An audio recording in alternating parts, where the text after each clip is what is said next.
and then like forces it, and then pulls it out, slaps a Band-Aid on it. I'm surprised it didn't slap my cheeks. Raised and then left me to raise my own pants up in shame. That was my morning this morning. I got injected in the butt. I feel better. I actually got another one recently, so I do feel a lot better. Ooh, another one in the butt. Yeah, that always helps. Dude, my butt shots have been so bad. Oh my gosh. Whoa. Got allergic reactions to them. Go on. That's why I haven't been here for a while. Yes, I was doing IVF and Bro, you used to be getting like so many butt shots you weren't able to come on all these streams like every fucking week. Sorry, I got another butt shot. Yeah, I had had a pretty bad allergic reaction to it, and it's still kind of ongoing because it's oil. It's like progesterone and oil, and yeah. Oh. So much to look forward to. Thank you, Lady Beth. You can do it. I believe in you. Alex, I don't want to kill this game for you, but like, does she know that in the butt doesn't do what she thinks it does? What does it not do? This is one of those things, and this is going to sound really gay. You're wasting money on IVF if you're putting it. My wife has those shots that they have to do every single night, which coincidentally at the exact same time the stream starts. Yeah. Is so painful, and having to do it every single day. I appreciate her sacrifice immensely. Oh, thank you, babe. Look at you. Oh, okay. Wow, spoken like a true soy boy. Gay shit over now. Yeah. You say that. I think you need to give Chris some advice since it's up and coming for us. So I have a puppy that's making noise. Sorry, guys. But wait, before we move on from the butts entirely, Nadia, welcome back. thank you. I'm happy to be back. It's been a while. So Hi. I've missed you guys. Say hi. Hi. What up, Zach Jr.? What's up? Hey, Zach. You're He likes to hear himself on the stream, so he has his tablet, and then he runs over, and now he talks to Leon. He runs away, listen to himself talking to Leon. So. Cute. What? Not right now. Okay. Are you gonna take that shit from your own father? Come on. He has to. He has no choice. Mm-hmm. But yeah, welcome back, Nadia. It's awesome to see you. Thank you. I'm happy to be here, except for Leon being here. But you know, I'm happy to be here. We're literally here. I know. I asked you to be here. We are here to agree tonight. For the fuck, our lofty powers are going to, start up. Don't I hope you explain to your girlfriend what a lofty sister is. It's not. You gotta suffer for your art sometimes. Did she ask you about it or something? No. I'm just saying. I'm like, okay. Hope I'm not insulted her. Like, is there something I'm not privy to? Even if Speaking of lofty, I wouldn't tell you. Lofty. He messaged me the other day. Me too. Yes. Yes. He's coming back, baby. When? You have no idea like how happy that makes me. I was legitimately concerned that dude killed himself. He says he's doing good. That's good. I like Lefty. We're gonna ease him back in, I think, hopefully. With Leon, it's not gonna be Leon's gonna probably we have to maybe off stream we'll talk about this. It's already easy with Leon. He just goes all for it. We need to do like good cop, bad cop or something. No, just right into the middle. It's so hard to do good cop, bad cop with Lofty because I agree with him like 70% of the time. No, like we're just both bad cops. It'd be bad cop, worse cop. What is the most polarizing take for film and television last year that he wasn't even involved in the conversation? The most polarizing one? Yeah, like what was one that had people up against each other the most? You know how we had his whole discussion with Superman was a box office smash. No, Lofty understands numbers. He would not defend. I don't think he would have defended. Now, I mean, he would have talked about whether he liked the movie on a subjective level, but I don't think he would have defended the numbers because Lofty does understand the box. Okay, maybe a better question is what piece of media that came out last year that you definitely want Lofty's opinion on it, bad or good? Like you definitely want to hear his opinion if you had to choose one. Yeah, there's a couple of these that came out last year. Zootopia Stranger 2, Things is what made. Fire and Ash. Oh my god, he would totally fight for Stranger Things season 5. No. I want to hear Lofty on centers.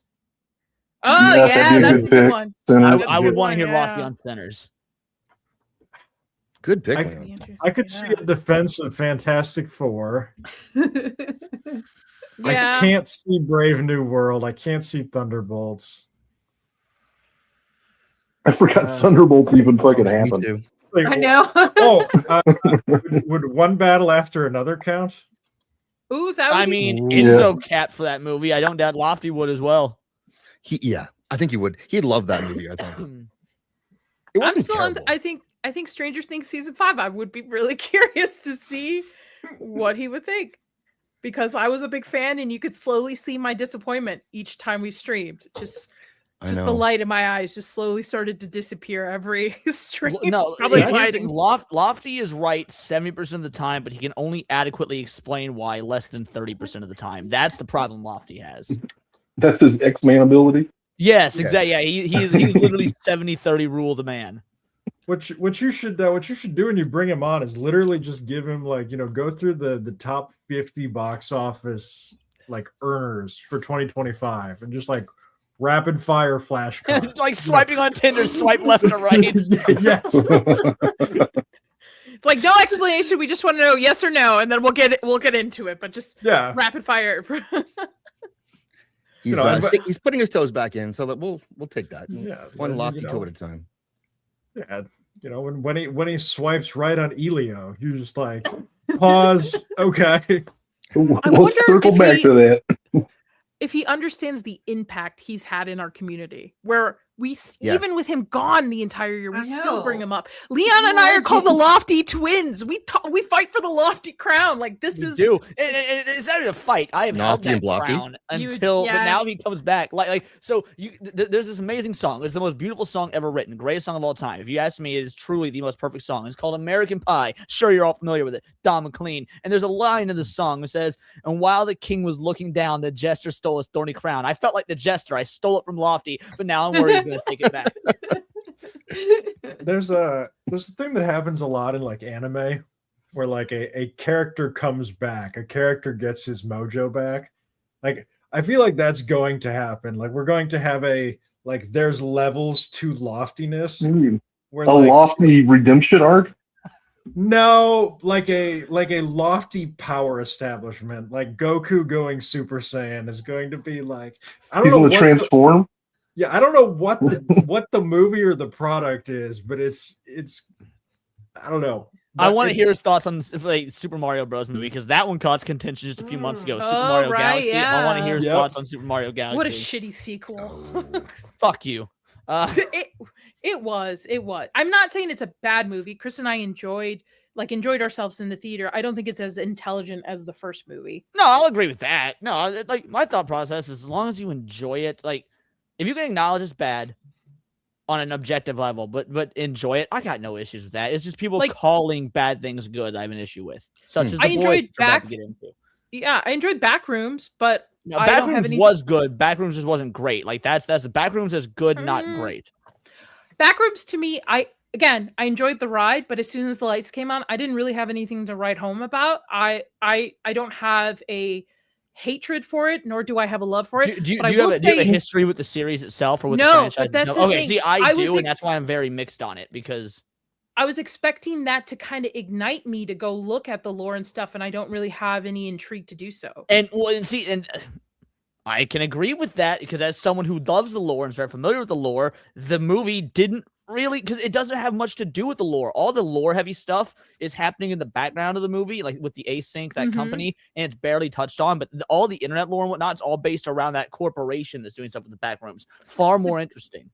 But going in Fox? as somebody who doesn't know anything about it, you would think it would ignite my interest to go back and see I can what it understand why it didn't. and I truly can. Yeah. I mean, I knew plenty about it, and I had that same experience. I enjoyed the movie more or less, but when it was over, I thought this is all just better experience as we knew it before, where you can kind of explore at your own pace, and you can engage with it as a concept instead of just this one narrative experience as a movie.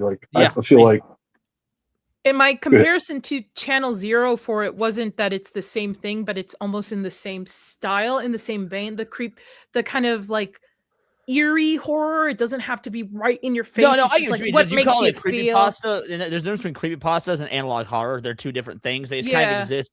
Like the people who are fans of creepypastas are also usually probably fans of analog horror, but they're not technically the Yeah. same. One is a story. One is a like actual written storytelling device, while the other is visual, audio, the whole nine. So it's really there's like comparing books to movies. So that was the only thing I was comparing there. But I love Channel Zero. That's what I would recommend. Yeah, I it is would good. even Channel Zero. Yeah. Yeah, I like that too. That was like the Candlelight Cove show, wasn't it? Candle Cove. Yeah, He did Candle Cove 4 is Candle Cove is season. a classic. The House at the End of the Street or something. There's Yeah, 4 that's good stuff. The Butcher too. Yeah, it's creepy. It's very creepy. I like it. It's very I like unsettling horror like that, where it doesn't have to be, somebody being slashed to a million pieces. Man, yeah. that's crazy. That shit seems like almost retro at this point. It's like it wasn't even that long ago. Yeah, I don't think the Backrooms did enough with the concept of what makes the actual stuff you find on YouTube creepy, because he was so focused on because normally there's no like characters in the Backrooms. There's just nameless, faceless corporate guys. Right. And so I think because this dude has always written stuff like that, he was trying to do a character study style movie, and it's serviceable. It does its job. It's nothing spectacular, but that's because that's not what he usually does for his backroom stuff. So I think he kind of sacrificed what makes the Backrooms for telling a character story. Didn't you hear, Leon? The Backrooms is racist. Oh, I didn't hear that. Is it? I have not heard this. Tell me about Did this. you not hear about this? Dude, No. there's somebody. Time out. Base, let's go. All right, okay. But let's do that. Let's do that. Oh, it's racist. Oh, cool. I It's want to get racist. into it. Thank you for 3 months, Jurassic Warrior. Thank you. Appreciate you. Thanks for that. And here you go. What? What? What could be better than that? And your Barmy, thank you for the 5 banger. Appreciate that. Let's go get up here. OPP is the greatest song ever written. You down with OPP? Yeah, you know me. me. It's a banger. You can't argue with that one. I'm a fan of the OPP. We'll say Other people's pizza. Other people's pizza. Yeah, Yeah. mostly. I'm gonna give you some kitty. Yeah. These black people are horrible and genetically predisposed to being evil and Facts. Okay. She's Now- right though. Now the backrooms are racist, but first, Lovett's here. Hello, Lovett. Good to see you. Ryu is here. Mike Doberman's here. Good to see you, Michael. He's got a new puppy. It is a he got a lab, which I'm kind of surprised about, but I'm open to, I guess. He's supposed to be the Dober Dad, so what the fuck are we doing here, actually, Dober Dad? But it's fine. Change your name. Dober Lad. You could be the Dober Lad. You actually, I'm gonna copyright that. That's mine. Don't take that name. Daxie, what's up? What's up, Daxie? Zelosi is here. If I missed you, it's Soul Assassin. Thank you. This ship, Big Shippy, is in the house. What's up, Shippy? Hurrah. All the best people. The best people, the best chat. Shieldwall's in the house. Hey, what's up? We are going to talk about The Boys and From eventually, but right now we had to get into the back rooms and how it's racist because I didn't hear this. I love when things are racist. So I want to hear how this is racist and how can I help? How is it racist? Okay, Let's first go. of all, like if the back room's like the whole like liminal space, like kind of creepypasta thing. Analog Is it horror. like But that? yes, that's what you're thinking of. Yeah. Yeah. The liminal space Okay, analog horror. People compare it to, is it Skin? I don't know how to say the fucking title. It's the dumbest Skinamarink? movie. Stupidest fucking movie I've ever seen. Skinamarink I don't know why people Yeah. glaze that movie so hard. It is dumb. But it's very similar to that in its aesthetic style, I guess, like the analog I type feel of like horror. idea for That's that. a really bad comparison, but go on. Yeah. It would Sorry, be I'm more like- still pissed that people glaze that fucking movie. Whether people like Backrooms or not, don't compare it to Skinamarink. Yeah. There is Oh, nothing. I call it anyway. Skinamark. That's why, because it is a Ooh. It is. It is a fucking Got him. horrible movie. Okay, before we get into the back rooms, I just have a Yes. simple question for Leon. Leon, Dwayne Drones, Night of the Living Dead. Was he hired to play that character because he was black, or was he hired to play that character because he was the best person who auditioned for that role? Well, I know the answer. I don't know the answer off the top. I assume that there is an allegory in Night of the Living Dead for the Civil Rights Movement. That is there, and that was always George A. Romero's intent. That's not some revisionist history stuff. Yeah, yeah. That being said, I don't think it was like, hey, just get a black dude. We need a black dude. Like, if anything, even if they did hire, like, hey, we need a black guy, it still needs to be somebody who's good and charismatic and can do the job. So it was still more than just race-based hiring. Right. I was Correct. thinking it could be like maybe a little of both columns. It's actually column B. He was just hired because he was the best actor who That's right. auditioned for the role. That's Okay, even fair better. enough. And it just Absolutely. okay. So in a nutshell, they are basically calling the back rooms racist is because it poorly portrays a black man as an alcoholic and a violent man, and now he has this woman who's his therapist who is his white savior. But it is she's not racist. It's She's not. actually- Nonsense. she's actually bad. These people are fucking idiots. So That it's is not. so milquetoast Also, racism. by the way, Get real racist. the black guy It's in question that they cast is Chiwetel Ejiofor, Yes. who is a Yeah. fantastic fucking actor. Yes, He's so he's great. the- You Yeah, think he maybe was great. did he get the role because he's a black man or because he's a fantastic actor? Yeah, he I've never seen him turn in a bad performance ever. So Like it's because I of first his saw him in talent. Serenity, and I've been hooked Yes, on him as an so actor good ever in since. Serenity. Yep. But I'm saying it's because of his talent. It's not because Kane went, "Oh, I want a black guy for this role." Yeah, no, not at all. Yeah. I mean, The- I never even thought about it. Yeah, the- like he was In the just private great. chat, I put the tweet out, one of the dumb tweets. Okay. This is the whole problem with the whole new generation of horror fans on Twitter. And I know it's mostly Twitter, and Twitter's a garbage, or X, whatever, is a garbage space for these individuals. Sure. But everything is like a trigger for them. Everything's racist. If you don't like this horror movie, you're a racist. If you like this horror movie, you're a racist. If you believe in this, you're a racist. You're a homophobe. You're all this shit. All like, yeah, it is infuriating. I think it's as bad as the people who point out the obvious things about obsession that Bex has been having a fucking meltdown in the chat about in our Horror with Naz chat. That I think it's just as bad. So I'm going to be talking about this next week because I think it's absolutely fucking ridiculous that people do these stretches for this stuff. It wouldn't matter how he was portrayed in the movie; like they would still find some kind of fault with it. Oh yeah, And that's the problem with the. Does with anyone this care about new- spoilers? I mean, Some read this background guy's stuff. like bio. It's like community engagement for Injustice Watch. You're literally probably just somebody. This is looking one of for many I've anything. seen today about backrooms being racist. If you But like the doesn't he own a backrooms, then you're business? racist. And Yes, he does. Okay, so then that's done. He owns a business. He owns a business so that and is not an architect, which is what his college degree is in. He owns this business so that way he can pay for his wife to go to fucking school and support her so she doesn't have to work. This is not Yeah. realistic at all. Then No. Correct. So Well, it- actually, it to is- be fair, the movie takes place in 1994, so you could say it's kind Okay, of realistic, sure, or 1990, whatever. but it's reaching very much so. Like if somebody wants to say Sinners has racist tones to it, fine, whatever the fuck, I don't care. But this movie had nothing to do about racism, white damsel, white savior complex. They all have fucking If complexes. anything, it's a commentary on, and I hate using this word, but it does actually work here, fragile masculinity, but the movie kind of does it well. And that, like, Mhm. he is given every opportunity to change and to better himself and to stop blaming the world for his own personal failures, and he chooses not to. And in fact, he actively makes that choice to very much directly to the camera, and because of that, he fails. Like, Yeah. it is. Yeah, that's anything, true. This is. Oh, go on. oh, this guy makes money off Twitter. That's what this is. Yeah. But I'm saying this is one of many I've seen of like different size accounts, and it's mostly the garbage horror community that I've been just circling this stuff. Like you can't just fucking enjoy a movie for it is. Again, it's the same type of people that are like, did you know that Nikki, was raped in that scene for obsession because of XYZ and like no shit, Sherlock. Everything can't be laid out on the fucking table. Just be. You're media illiterate. You make me look like I'm fucking Einstein, and that's bad for all these fucking people.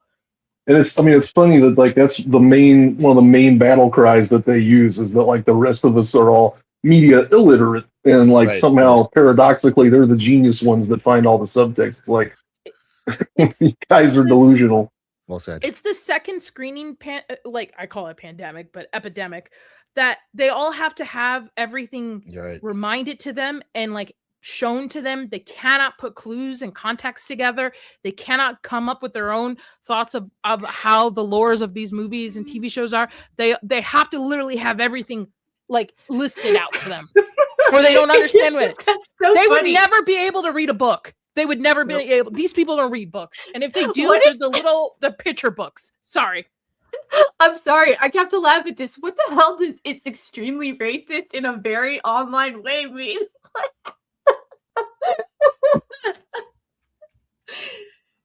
Zax, you're muted, buddy.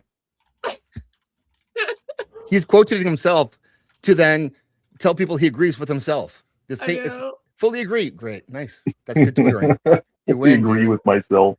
Extremely Wish I- racist in an online Somebody way. forgot to. Somebody did a Kevin Durant and didn't switch to the burner. It's a Listen, text when I- representation of huffing your own farts. Yeah. I've been sober for a couple months now, and I'm coming back next week. It's no whole bar on these fucking people. I'm done. Tell us about your comeback. Lay it on them. Don't coming call back. it a comeback.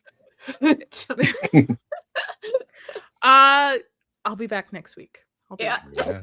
back. So that's all I'm giving. That's all I'm doing. That's I was I'll be just back. thinking about this meme. That's Yep. great. a That's a great great one. meme. Pretty much. Yep, that's facts. I'm going to this is a welcome back token for Nadia. This is gonna sound like a dumb question, but does anybody find Nadia more tolerable now that she's lost some weight? Jesus Christ! I mean, well, Oh my god, my husband. Amazing.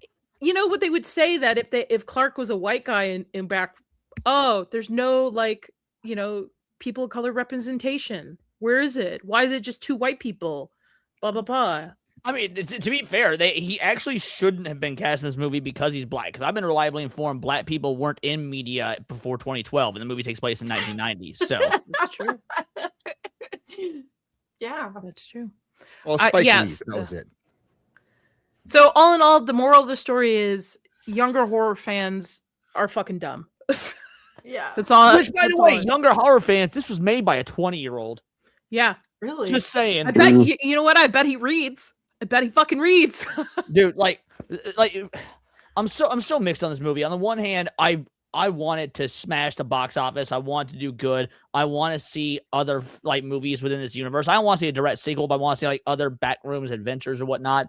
But on the other hand, it is kind of a mediocre effort compared to everything else that's been put out, that Kane Pixels put out on the YouTube side. It's again, Well, it's do good. you- It's not great. Do you think, you know how they were right before it was released, or there was a rumor that there was other directors that were taking over, and they had to come out and say no, Kane had full control of the set, full control of everything. Did you see Kane's response to that? Yes, I did. It was Do you- fucking brilliant. But anyway, go on. Do you think not so much interference on that level, but studio interference in the sense? Because No, I don't think there's studio interference. I truly Because- think that he made some kind of just amateur mistakes in that because he Well- normally does. Oh, no, go on. let me finish, because this has to open up to a wider audience, not those that have followed along with the backroom lore. There's Oh, different Black- versions. Black from- Room would be something very No, different. Yeah, Black Room. there's different versions, right? I'm told, like there's the original creepypasta, then there's the game, then there's Kane, who kind of takes a little bit of it and kind of does his own thing with it. So I'm not saying you have to know all of that to go in and enjoying this, but do you think maybe he was kind of held back or kind of pigeonholed because he's No, I trying think to that grab a wider audience for it? I really don't think so. The Backrooms has been a thing that got popular in 2014 and has only grown. And so now we're in 2026. We're 12 years removed from it. I think it's grown a large enough audience on its own. You're correct that it's got a bunch of different variations, different video games. You've got the Kane Pixels universe, which is its own thing. You've got just the online message board. So there's a lot of interpretations of it.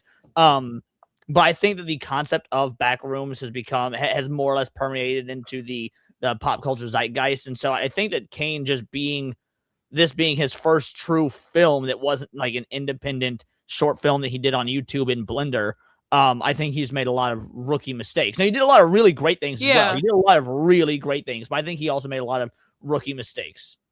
I would be intrigued to see future projects from him. I think he does. If he, like I said, I think if I've said it before, I think if he keeps the right people around him, right mentors, right people in Hollywood, which we'll fucking see. But I think he has potential.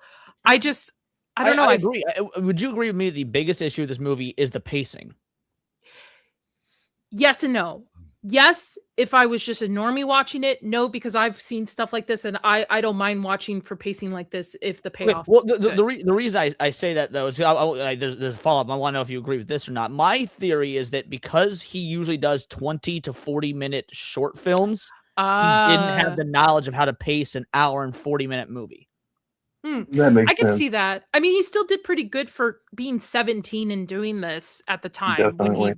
Yeah. So like, I think he has potential, but again, I think if he has the right people around it. It also brings up to the next. I love the fact that people were reporting that teenagers were coming to see this movie, that it was an outpour into the theaters of it. Downside of it is that they all fucking have horrible theater etiquette and they all need to. Don't get me started. Yeah. So I haven't told the story yet. When I went and saw this movie, I was sat next to a 9-year-old and his father. The 9-year-old was great. I'm pretty sure the father came to the theater drunk. He was openly talking out loud. By the way, white guy. So this is like, I'm about to describe black theater etiquette, but this is a white dude.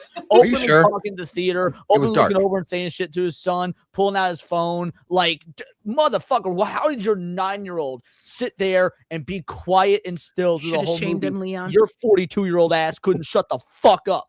Leon, why didn't you shame him? Fucking publicly shame these motherfucking people. I don't care what age. They need to be shamed. They need to feel embarrassment. They need to feel this way. Otherwise, it's going to continue, and then it's just going to continue to pass on. These fucking people need to be shamed. Stop fucking talking, pulling your fucking phone out, bringing forth. I've never had. I mean this because I got into a big fight with somebody. This probably been like 2 years or so ago on stream. I got into a big fight with a guy who was talking about how much he hates the theater experience, how awful it is. Now, he lived in California, and I was like, nah, dude. I live in the Midwest. We don't play that shit. Like, you go into a theater, it's going to be a silent audience. Obviously, you're going to have moments that like make the audience cheer and stuff like that. But by and large, I've never had a theater Vegas experience is like it was so bad. And then back rooms was literally the worst theater experience I ever had because of this one guy. Vegas, that's like every I try really, really hard to go to early showings that I know that. Oh, dude, this is noon. I went to noon on a Thursday showing. Yeah, I'm telling you, the dad showed up drunk at noon on Thursday. I was like, legit. I had half of mine to call CPS on the motherfucker. Like, how are you showing up to a fucking noon on a Thursday showing? And I have no proof he was drunk, but dude, like, I could only imagine myself acting like that if I was drunk, which I'm working on getting now. Dude, Obsession, I had 2 motherfuckers talking. I stood up and fucking said, shut the fuck up really loud and stepped back down. To the point the couple next to me, which had their own fucking problems, who brought a 5-year-old to see Obsession. I don't know how they fucking thought that was a good idea, but I digress.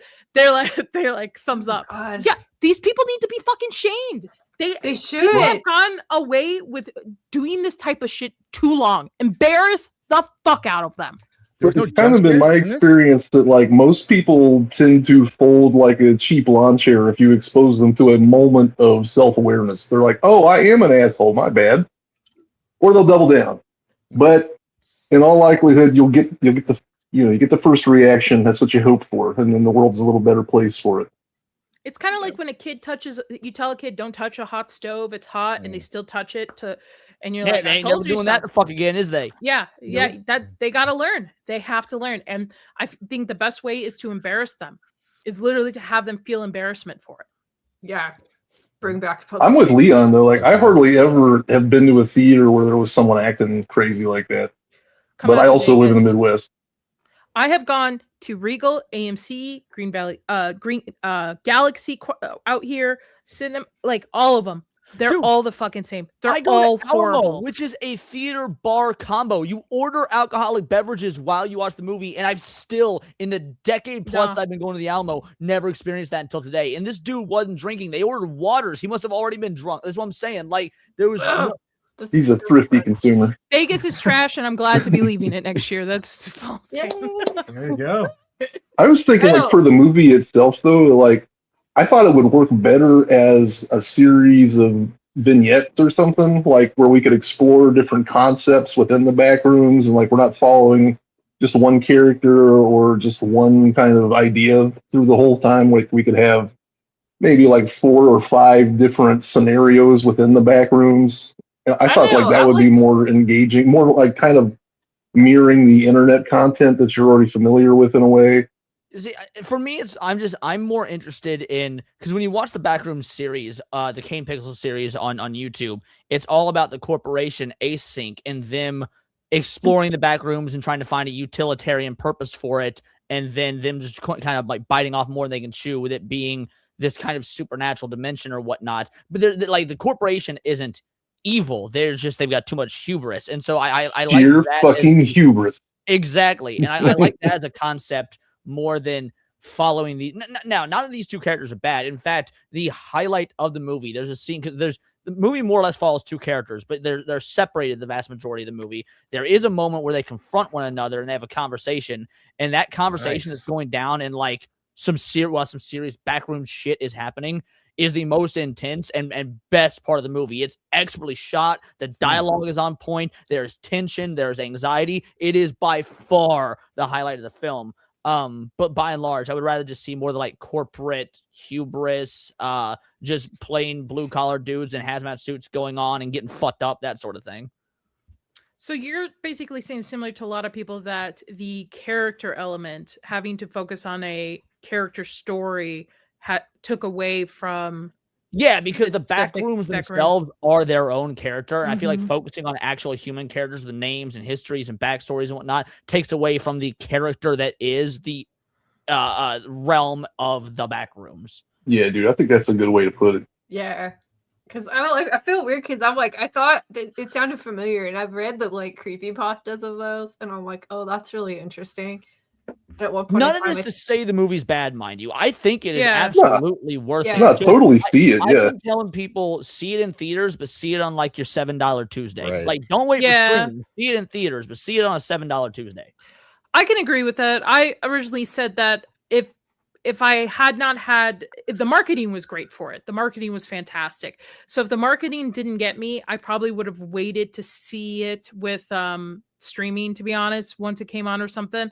But yeah, he's right. Like, maybe see it like on your $5 Tuesdays or whatever Also, discount theater. the sound design, I cannot stress. Of Sound all the design's movies I've seen great. this year, sound design is immaculate. Now, I haven't seen Obsession yet because people are saying it's immaculate in that as well. But this is, you want a fucking theater setting just for the sound design alone. It is bonkers good. Yeah. Well, just like scary seeing movie the this like some of weekend. the practical effects that they used too were just like mind bending shit, man. It was so cool.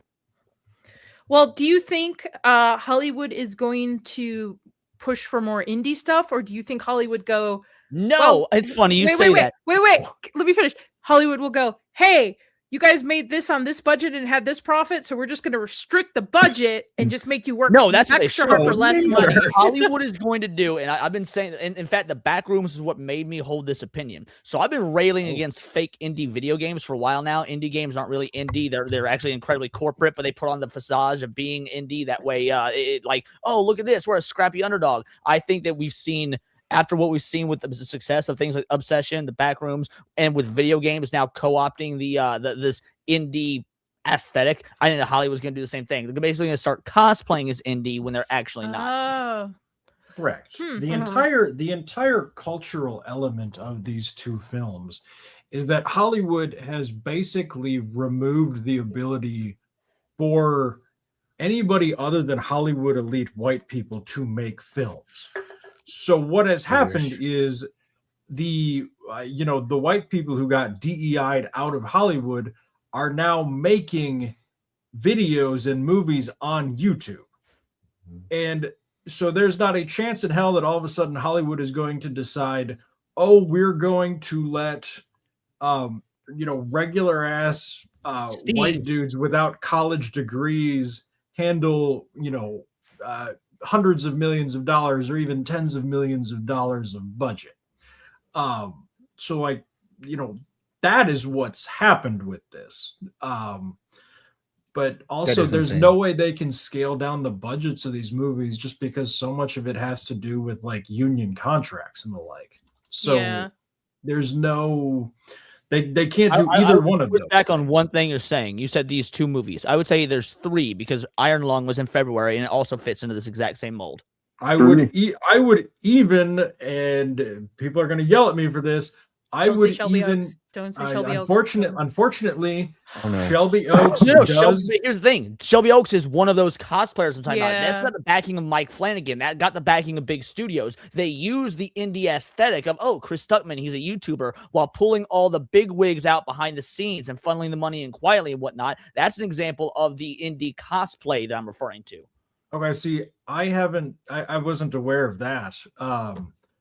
But I also know that Chris Stuckman got massive backing from both Mike Flanagan and the actual Hollywood studios. Yeah, if you actually talk to Sin's Corner, she told me that her friend actually did the music for it, and he got dropped.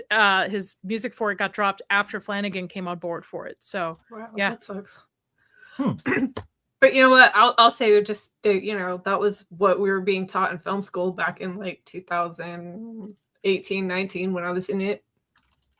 It's like, it's like it was like this, content rodeo. It's like we have to get everything, and everyone was looking at like people on YouTube. It's like, who can we co-opt to get into our platforms and stuff? So I'm not surprised this is happening. I think lesson learned is let the white boys cook. Let them cook. Let them Agree. Let them, Let the white boys cook. White boys, we Let 'em know how cook. to use Yeah. spices. We know how to put in the cayenne pepper. Ah. We know how to use some of that zest. Yeah, let them cook. It turns out that pale male and stale was working. That's what worked for a fucking really long time. Male step. And it wasn't just like, okay, let's just throw all this out and enjoy the same success. It's also fucking arbitrary, man. Like, it's really crazy when you think about, like, these are some of the most, like, influential, wealthy people on the whole planet, like, working with budgets of hundreds of millions of dollars. And they tried to, like, reduce everything down to, like, the most simplistic, obviously going to fail formula. And I mean, here we are, where Kane Pixels is 20 years old, and he can crank out this movie that's a wild success, and like they can't do it with all the money and all the resources in the world. What's up, Jacob? Well, kind of to Will's point, they have restrictions a lot more in a sense like corporate Hollywood, right? With unions, and they have to appease the people a lot more than versus somebody who like didn't Iron Lung didn't he back that completely on his own, like his own money, his own. I think so. I believe at one point, like, he even paid for his own like server warehouse so he could edit his movie. Or no, he had to like simulate some kind of effect for the movie, and he paid for everything to do it himself. Yeah, I haven't seen Iron Lung. Oh my god, Iron Lung is well, I like it. It is my favorite movie of the year so far. It is absolutely. It is I'm gonna watch it. Is it a horror movie? It's killer. Yeah, I'm gonna watch it this weekend. You have to. The only way you can watch it now, I think, is he has it on his YouTube where you can buy it or rent it. Did you ask if it was a horror movie, Balefire? Yeah. Mm-hmm. Yes, but it's What kind of horror movie? Isn't it based off a game?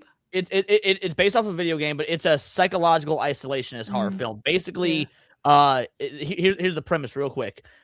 Humanity has basically got extinct. Humanity has got a little bit of like they're out there traveling the stars to try and find ways to rebuild humanity, and everything's all decrepit, broken down. So they send one dude who is an ex-con into a moon that is just an ocean of blood with a submarine that's called the Iron Lung. It's got no windows, no doors, nothing. You were literally sealed in, like welded into this submarine, and he's exploring this ocean of blood using only an X-ray machine to see.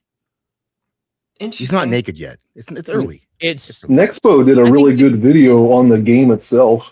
The game is great, and the game is like a 30-minute game. It's just a quick, easy little indie game. The fact that Markiplier was able to expand on this 30-minute game and make a 2-hour movie and it be brilliant, like as a testament to him as a filmmaker, his love of the game, the source material. Iron Lung is without a doubt my favorite. And you get to see his titties. And you get to see his titties. You do get to see his titties. Brilliant stuff. Mm-hmm. I gotta ask you guys about the boys. On that. Okay. Let's go. The boys is shit. We're done. Hold on. Speaking of titties, we went and revisited Banshee, which has the guy that's homeland. yeah. Is it good? And man, the tits in that first episode, like 2 thumbs I up. haven't Banshee is seen good. that show, but everybody recommends I've it watched to me. all of it. It's Maybe I need to check it out. I remember Okay, because I don't remember if it was Zach or my husband, or probably both of them told me to watch it. So I watched some of it, and then I'm like, I think I'd like watch it in film school too. I don't remember. Hot chicks in it too. Hey, real quick, I'm gonna grift a little bit, because I was like, I'm looking at all these like Jat dudes on screen and whatnot. No, you're not. And, I'm supposed to be doing this. I'm supposed to be doing this thing where I do 50 push-ups a day every day for the entire month. I haven't done mine yet today, so for every $10 gifted, I'm doing 10 push-ups. So let's get Zach's to at least $50. Let's go, people! Leon doing push-ups. this guy is Mother's Milk, and the question I have for the panel here. This is from season 1 to 5. Is this cancer or AIDS? It's Ozempic. What about Kate? Ozempic. Yeah, Ozempic. That creepy, hollowed out look. What's up, Matt? How could you decide to go? You're a superhero. Well, you're a hero in a show about superheroes, and your character, Mother's Milk, in the comics is a beast. And so that person looks like this guy. That's Mother's Milk in the comics. Oh, you're not sharing the comic screen. Not this guy. It looks like he got HIV between season 3 and 4. At least it's AIDS or cancer. It's Ozempic. It's Ozempic. 100% it's Ozempic. Why would this guy take Ozempic though? Yeah, I don't understand. It's an epidemic in Hollywood. Ozempic actually a diabetes medicine, and we all know how black people do get diabetes real easy. Like, yeah, recently they have an epidemic with those pineapple spears happening in their little. Oh my God! If God didn't want you, if God didn't want you to have diabetes, He wouldn't have given you 2 feet. What's a Jesus bad Christ, man? Hey, what's up? What? Also, Mother's Milk is a soup in the comics too. Correct. By the way, yeah. Thank but you. But there's no way the show is going to animate why or not animate. Oh yeah. Oh yeah. What was his power? Like lactating? What? No. So he would be. Go ahead. His name is Mother's Milk in the comics because he has to literally continue to drink his mother's milk. He has to breastfeed like once a month or so. If he doesn't, he withers away and dies. But if he does, he's like super jacked and strong and a superhero. So listen, folks, this is Garth Ennis. Okay, let's explain it enough for you. This is okay. He loves superheroes though so much. He loves just the weird, like it's, and I dig it. I have a lot of Garth Ennis comics. I completely dig it. But it's a very particular taste, and I don't think a lot of people last quite a bit with his stuff. So, at least his more not mainstream stuff. I don't know that Garth Ennis has ever really done anything "quote unquote" mainstream that he had full control over. Didn't he do the Punisher? No, that's why I said that he had full control over as an outside of Marvel and DC. It's a very particular taste, just like breast milk. Does he have to nurse at her chest, or can he just drink it? He literally, she's like his mother is like the size of a fucking small house. He has to suckle at her giant woman teeth. Oh, wait, I'm sorry. I got a text from somebody. Did you say whether or not what happens if she dies? He withers away. He dies. Yeah, he'll wither away and die because he needs her milk.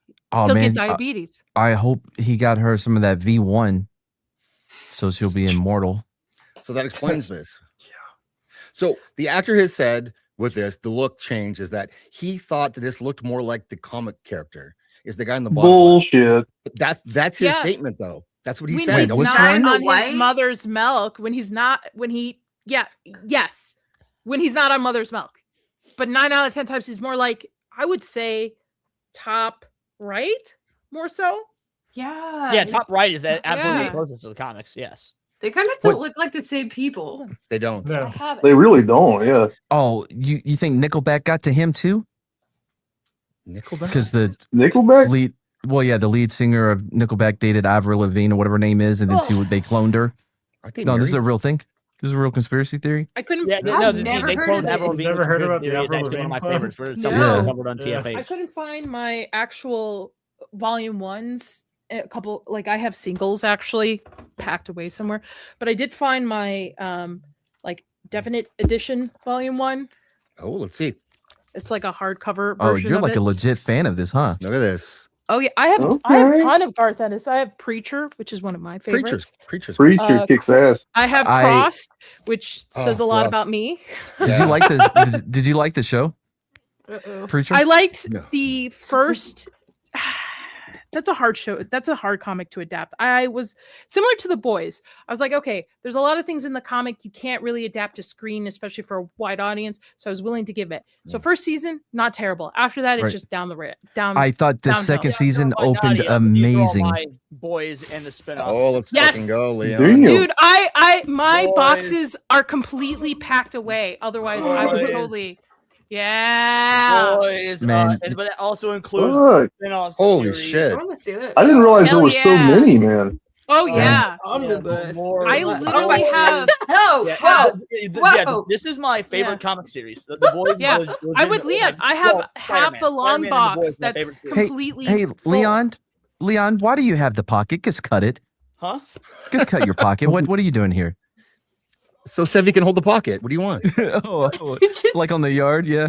There I you think go. it was Oh boy. Sorry. Dude, look at this! Yes, man. Look at this background art on the back of the cover I have. Here, Ooh. see? Oh, nice. Yeah. That's cool. Is that Soldier Boy? No, Soldier Boy is No. a one-off character in the comics who gets butt fucked by another superhero and is never in the I show just again. opened He my pees himself, husband's too. book. Oh, I can't even see it because it's stupid background. I can't even show it. Like The only bullshit. reason why. Oh, that looks Soldier- awesome. The only reason why Soldier Oh, Boy you can is see it. I'm anything like, what is this? What is this going on here? I have What? questions. is because Oh, here we go. just an elk. Here's, Whatever is it. here's Mother's Elk. Milk. Yeah. Here's Oh, Mother's show- Milk in yeah, the comics. Pull him Wanna back see? up. Pull Leon back up. Yeah. Yeah, Leon, I have that cover too. Yeah. Hell yeah, What? man, bro. Wait Dude, for Zach to try and one make of it these- big. Why one did of they these make days- Steven Seagal black? One of these days, when you come back to Vegas, we'll have to compare comics. Oh, I would love to. I feel like I most of my comics are in storage, but I have my boys out here just in Yes. case I get a hankering. to read. Mine, Chris has I mine. fe- I have like 5 long boxes and 2 short boxes, completely full of singles. I feel like I should go grab my Not Yo of just the MTV. boys. I need to go grab my Yo MTV rap trading cards. Sorry, I just couldn't to get fit out in. by Nadia there. I saw her breaking out her collectibles. I was like, oh, bitches need to know that I'm also a real fan of the boys. Oh, dude, I've got Preacher. I've got first edition of What? Preacher. I have Crossed, which again, that's getting its own adaptation. which Yeah, is good. and dude, if you guys think the boys comics are dark, Cross, Ooh. I don't know how they're gonna do Cross. I I've never stepped read it. away from it. I stepped Poorly. away from it. They're Cross going to has do it poorly.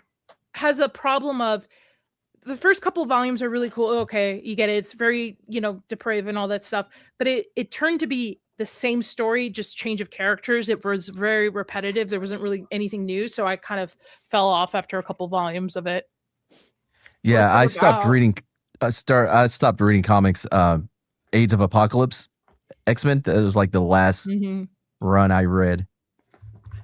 I It's haven't been a bought minute. comics at all this year. I just realized nothing. I read the Preacher comics, which I loved. I've never actually watched any of the show, man. Like I couldn't get into it. I couldn't get past the Don't. first episode even.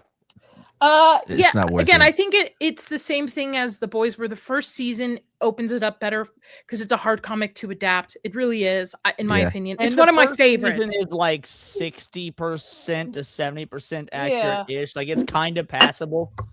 I Kinda like was The pretty much all in Boys-ish. on the first season, man. Like the first season of Boys, I mean, I thought was Yeah, so. I hope- I never I read was the comics interested. for the Boys either. Well, But, dude, like, I was totally stoked on it, and then it just fell completely apart, Yeah. dude. And a The lot first of people season were, wasn't Jake, because perfect. most people had never read the comics, so they just like the Boys was good in season 1 on its own. Now I had gripes with it, and I'm sure Nadia did as well from season 1 because they weren't following the comics. But I was like, you know what? It's close enough. It's a niche, obscure thing. Yeah, they're going to change things. So it makes season 1 was fine as a standalone, and I get why people who didn't read the comics legitimately thought it was good as a standalone. And that- Oh yeah, that makes sense. Yes, I agree wholeheartedly with Leon because I don't think there's a lot of things in the comic you can adapt to screen for a wide audience. No. Again, this is Ennis, so it's similar to Preacher. But season 1 was pretty close to it. I had hope for it, but as soon as I don't know what the fuck happened, who told them to get rid of the Black Noir storyline and all Oh this my shit. God. Yeah, I was going to bring that up, They man. explained it. They actually explained why they didn't do the clone, the Homelander clone, is because they had the kid, so they thought it would be derivative. If they also did the Then why'd you Black write in the Noir, fucking kid Ryan's actually supposed to die. He's supposed to be killed off by Butcher in the comic book as a if I fucking remember. baby? As an Right. infant, yeah. Hmm. So But- like Ryan's never been a character at all throughout as he is now with the show. Well, as someone that didn't read the comics, I had issues with the first season, but overall, I thought it was, I like what they're doing. Let's see where it goes. And then just season after season, I guess became just I gave up apathetic to the whole thing by the end. I may have watched part of it, but like after season 2, I quit. I don't think I even finished season 2. Just to see what it was, but I know I didn't see 4 or 5. I hate watched. I never hate watched, but I've hate watched. I've seen all of it. I've seen watched all even of it, Gen too. V. I've seen Gen V too. Oh, did you watch season 2? Oh, I couldn't get through Gen V. I did. I made it to when she started climbing the dick. I was like, you know what? I'm good. I'm good. I'm good. There was no chance I was ever going to watch Gen V. So season 1 of Gen V, It was rough. I think it was rough, but it knew what it was. It was a woke piece of shit, so it kind of leaned into it. It's like, all right, it couldn't have leaned into it more. I don't think than it did. It was fully bullshit, is what that was. Yeah, I've watched all of it. I will say, I tell everyone, don't even give the first season a try if you've never seen it. Just read the comics if you're interested. I think the characters are way better developed. And now, if you're gonna read the comics, though, make sure you've got yourself maybe a copy of Animal Crossing, maybe a glass of warm milk. You need the goodness to that, because again, it's Garth Ennis. If you've ever read Garth Ennis, Would you recommend that milk to be mother's milk? Yes. Especially Plums, if you're watching, I get it. You're a fan of the boys. Even I love in Tony Starr. I love him. I think he's great. I think he carried this fucking show on his back. He's basically the best thing about the show, it turns out. Yeah. But he's not Homelander. Like first season is probably as close as it can get to who Homelander is in the comics. After that, he's not. Well, he's just a parody of himself. Not the case, because in the comics, the whole time you think you're seeing Homelander do fucked up shit for the first half, it's actually black noir. Black noir. Yeah. And so the idea that they had me worried from the jump, because they were doing so much Homelander's evil stuff. I was like, okay, maybe there's gonna be a clever way they flip this, maybe black noir, but no, they just have him be a fucking bad. That's the Homelander in the comics is a legitimate tragic villain, because for the vast majority of it, he is not doing anything wrong until he thinks he's got this psychosis where he's doing shit he can't remember. He's like, fuck it, if I'm gonna be a murderous fucking freak of nature villain when I black out, I'm just gonna do it when I'm awake, so I at least have memory of it and whatnot and be cognizant of it. It is so baffling that they abandoned the black noir plot thread. It's so fucking crazy. Can I just say that the reasoning of, well, if I do it when I'm blackout, I might as well do it while I'm awake so I have the memories is some of the worst fucking type of wanting to excuse your violent fucking behavior. That's what? I was doing it when I was knocked out. At least now I can remember. Say my my Hail Marys. It's fine. What do you mean? By the way, Stormfront was a dude in the comics, just saying. He was. Yep. It was. What? There's a lot of A-Train was white, actually, and A-Train was white. Yep. Oh. And the Deep was black. They basically just switched those two guys. The Deep was also barely in the comics. They made him way more prominent in the show. They didn't keep him around just to kick the shit out of him every chance they got. Like, you dumb guy. On the show. And Huey looked like Simon Pegg. He does. And to be fair, in this show, he looks like he's gonna get pegged. So yeah. Oh my God. I don't know why. Stop putting what is his name, Jack Quaid, and everything. Jack Quaid is in the new God of War game, starring a woman replacing Kratos. He's in the latest couple of horror so movies. Much stuff, bro. And I want to like him because I like Dennis Quaid is amazing and base as fuck, bro. This kid, no, you know what I mean. You got too much of Meg in you, He plays a gelatinous cube comic relief in the new God of War game that stars Kratos' wife. Yeah, who What they did the ugly fuck? filter. God. Oh, did you not see the ugly filter? Isn't she a dead wife though? So she's back. Yes, she's back now. Okay, good. We're good. Somehow she returned. Oh, that's another thing. Oh my God. Fucking pissed me off about the boys was that so you have A-Train that runs into Huey's girl while they're off on the sidewalk and whatnot. That happens just like the comics. It's fine. Yeah. And then the show goes on 2 or 3 seasons later or whatever to reveal that he was a shitty boyfriend and she actually hated him and she was going to leave him anyway. And all they make him the villain and her basically this victim girlfriend or whatnot when that was never in the book. I kind of hate I'm that. so glad I missed all that shit. I didn't mind. I thought we're getting the boys Mexico next. Season Sorry. fuck that. Or what's it? Vought. like the Vault Rising. prequel. Vault Vault Rising. Yeah. Rising, yeah. They're talking about a spinoff for Ryan as well. No, why? Who the fuck Yeah. wants to see I think they're calling it Homelander boy? Everybody wants I to Do you think think that's what they're like calling it. the No irony way, of fuck going off. on to make this like boys cinematic universe is lost on the creators? That like the very thing that the boys is parroting, like they are going to now do in earnest. Facts. It happened so quick that they went from what they were trying to satirize to just being that thing, you know? Yeah, fucking poetry. But they sacrifice all that on the altar of politics because this guy hates Yes. Trump so fucking much that he based Homelander on him. He said he wants to be a one-to-one. Anthony started pushed back. So we got a better character as a result of that. But everything about Homelander had to be so shitty from season 3 onward that he's a character who, like, and he's more likable in the show than in the book. And he's not, there's not a tragic twist, but they took that away from him, I think, partially because they didn't want him to have a redemption because he's Trump. You can't have any kind of sympathy for this person. Not only Zax, that, you didn't want to hear him ask Butcher that he'll suck his dick, he'll eat shit No, online, you know? When I Oh my saw God. that, it goes I beyond could that. not. They fetishize the whole reason they have him groveling. I'll suck your dick, I'll eat your shit. They fetishize the idea of Trump doing that. Yeah. In reality, we've seen how Trump acts when he's in danger. He got shot in the fucking ear. But and we've what'd he seen do? how Got back Homelander- up like Mario and said, "Fight, fight, fight, motherfuckers." So We've seen how- what Trump would do in a situation like that, and it's not begging and groveling. We've seen how Homelander Grippy's- responds. And sorry, real quick, we do see how Homelander responds in this very show to danger. Remember at the orgy when he was getting beat by 3 guys? Did he just Yeah. go, okay, line flew up, away. I'll suck all your dicks? No, he fucking kept fighting no matter what and tried to fly away. On top of that, by the way, that I understand what you're saying, Leon, that there's a whole Trump thing. It's not, is that they, as well as I, are big fans of McGruber. And they straight up took that. Have y'all not seen McGruber? Yeah, No. McGruber, the Will Forte. Yeah, guy. when he gets on, but he gets like- on his knees and he's like, "I'll suck your dick. You can fuck me. I'll fuck you." It is I mean, the regardless same of whether exact. there's It's price or 1 not, for let's 1. not It's pretend 1 that for was 1. not a fetishization No, of what this they was think a- Trump would be this- like under pressure. This was Eric's Trump wet dream. Have you seen on McGruber? screen. I'm not I'm saying telling they're you, not it's referencing 1 that for line, but 1. I'm saying it could easily be both. What I'm saying No is one's that seen there's McGruber. absolutely the what, as Nadia said, the wet dream of how they wish Trump would react Yeah. if somebody bigger and stronger would try and put him in his place. Regardless of whether the dialogue is similar to McGruber is It's irrelevant. not just a dialogue, bro. If you've seen you got to see the scene, bro. It's No, we're good. no, I'm not saying to bring it up. What we should This was my look at, favorite though- part. I'm like, that's how you start a show, bro. Yeah, they did it. Well, I mean, that's how you were Season 1 was introduced to good, I Huey thought. in I the liked it. comics. This is other than The Agent fucking- being black. The meme template of like Ray using that dialogue, the like I'll eat your shit, I'll suck your dick, and like putting it over like Scar and Simba. Yeah, that was It's like Well, no, so it was- fucking good. I told this story. I think it was on Niat's show last week.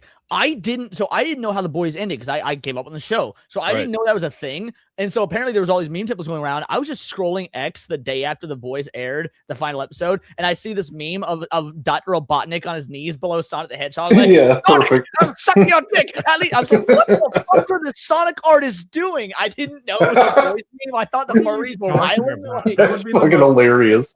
That would be the most normal piece of Sonic art posted. You're this probably week. Fair. It's a normal day in the Sonic fandom. I mean, it was Bowser and Mario. Then you're like, all right, wait, something's going on. But Wait, now I'm into it.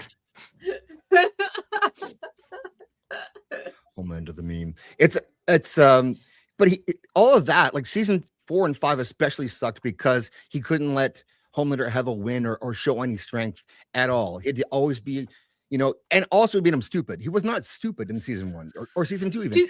And season 2 seemed like self-aware to some he was extent. reckless, and he To be shut honest, up yes. because When of him they- being when- reckless. But he wasn't stupid. No. When they killed Black Noir off Yeah. after we find out that he was actually just a black dude, not Allergic to Homelander's peanuts. clone. I was like, okay, because they brought him a new guy back before he even spoke, before we knew that he was just an actor. I was like, okay, maybe they're going to do the Black Noir storyline. They kind of duped us and then they brought it back. They're going to do the clone. No, they fucked themselves over quite a bit with this. He was utterly useless. He added nothing to this No. show. I at would even all. say the Deep as well added nothing to this Oh, show as absolutely. well. Yeah, they just I don't even know what they were trying to do with him. It just felt like they liked to put him in horrible situations to make him just pathetic. Yeah, like none of it was like moving the story forward. No. Just tell me. I'll fucking suck your dick, please. There you go. You Trump. want me to eat shit? I'll eat your fucking shit. That's What it. the hell? They actually And how do you- filmed They did that, yeah. How do you go from season know. 3 ending where he's Dude, beating the fuck why? out of Soldier Boy, Butcher, and Huey, who both have Compound V in them, like a special Yeah. person in the show, Yep. to that? I'm like, what the fuck That's what is I going said. on? here? Yeah, I said the same thing. Yeah, it's ridiculous, man. Dude, I hope The Boys Mexico fucking bombs. I hope I it didn't gets know there was a canceled. Boys The Mexico. boys, Oh yeah. they couldn't cancel it because that mean the Chuds win. Every season has gotten lower and lower viewership. If this were a show that were not so anti-Trump, it would have been canceled 2 seasons ago. Its viewership was in the tank, dude. Yeah, and No, then that's- they're its- doing its viewership was on a downward trend, but its viewership was still fine. Nobody's Season gonna tune 5 into compared to it. season 1 is notably Well, fall off, though. Nobody's Well, going I to think- tune into The Boys Mexico Well, because actually, there's no we don't- Homelander. We don't There's no have numbers for season 1 to know whether it fell off. And the But only I think reason Nadia people is are right. When going, it came out, listen, that hey, let me get my point for a second. Nobody's going to watch The Boys Mexico. Nobody has, because Homelander's not in it. The only reason people are going to watch Vought Rising is because of Jensen Ackles as Soldier Boy. That is the only appeal that people will watch it, because he is the only reason a lot of people watch this final season for. Right. And they didn't fucking use him at all. They used him for what? Just to give Homelander the original V virus, which he did nothing with, and then he goes back into cryo freeze because he's like, kiddo, I just want to, he tells his son, he's like, I'm out. I'm gonna go to Mexico and fuck some grannies and He's stuff. not And going like, to be able to carry that on his own, that V Origins, whatever it's called, because he's great when he just comes on and says some really fucked up shit. Everybody does, but he does it. I mean, everybody talks like almost identical to each other, like fuck, cunt, shit. Jensen is able to do it with a certain swagger and style. Right, though, exactly. But yeah. that's But I'm not saying going people to. You're will not going to tune be able to have into a it whole more. episode of that. No, you're right. Until they're like, fuck, this is too much of him. He works better sprinkled I in know. in a I'd watch him. I'll watch him. He's the best muted. part of the show now, though. He Yeah. absolutely is. Because Well, That like man on is top of all that, I 48. think it's safe to say that the public appetite for more boys shows has never been lower. So, like, I Right. really don't see it Yeah. happening. it's done. So this is someone did they did a remix of the finale to match the comics. And Oh, yeah. I haven't seen this yet though, so I don't know what it looks like, but we're gonna watch it anyway. It's Why fine. not? Oh, yeah.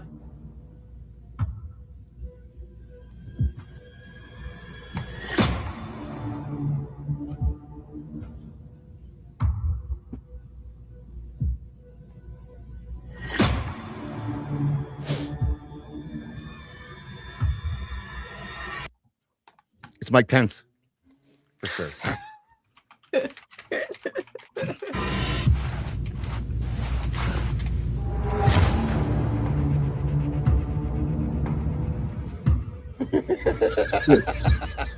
Already a vast improvement. Like, for real.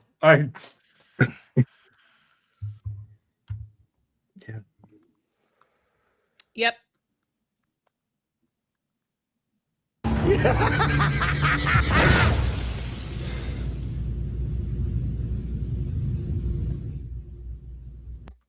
All right. Thoughts? I mean, so far it's relatively accurate. Yeah. This all happened outside the White House in the original, but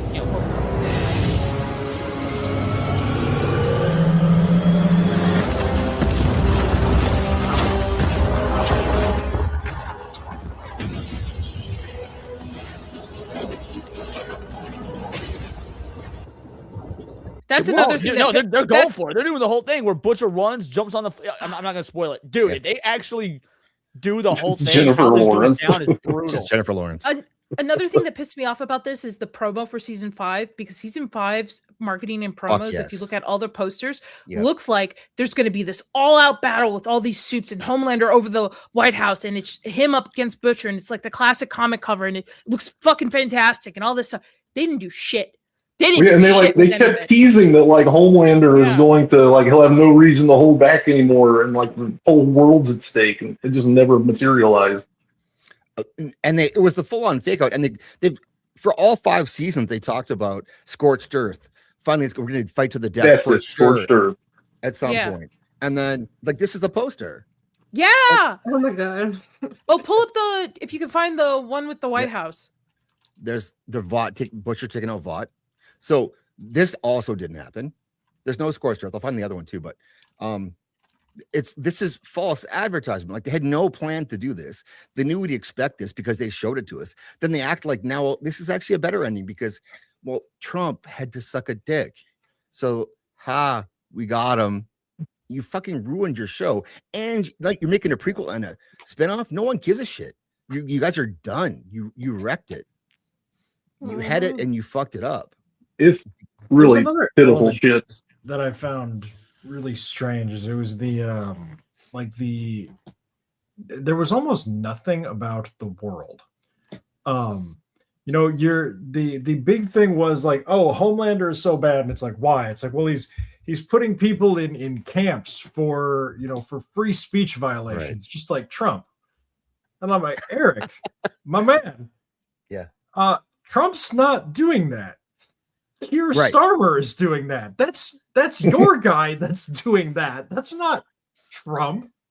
Like, and they just but did reality nothing doesn't matter with, to these guys. Yeah, and they just did nothing with like the world outside of it. I mean, it was just like, okay, Homelander is president now. Like, Eric Kripke is one of those fine. white boys that should not cook. That's all. Okay. Eric Kripke is one of those white boys that was a white dude for Kamala. Like, yeah. How I'm dare with you try her. to hold him to his own standards? Yeah, exactly. Right. I'm trying to find that White House one. There's a well, no. Keep playing this. I want to see if this actually plays out like it does in the comics. What do you fucking do it? This is some good shit, and you're Let's like, go. oh, it wasn't bad.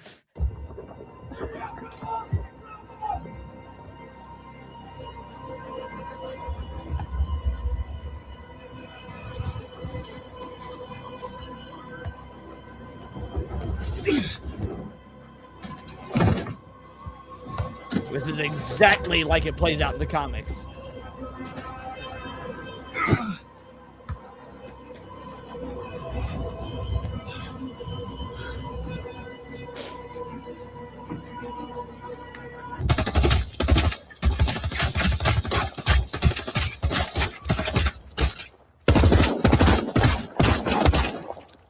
Can I just say that? Well, not quite. So the comics is actually more badass. Homelander is continuing to try and fly forward into that fucking minigun fire, and the bullets are shredding away his skin. Half his fucking skull's exposed. Way more brutal in the comics. But that is the basic gist. I didn't see the gun. I thought it was a 50 cal. Was that a 50 cal? Because that's not what a 50 cal does to a body.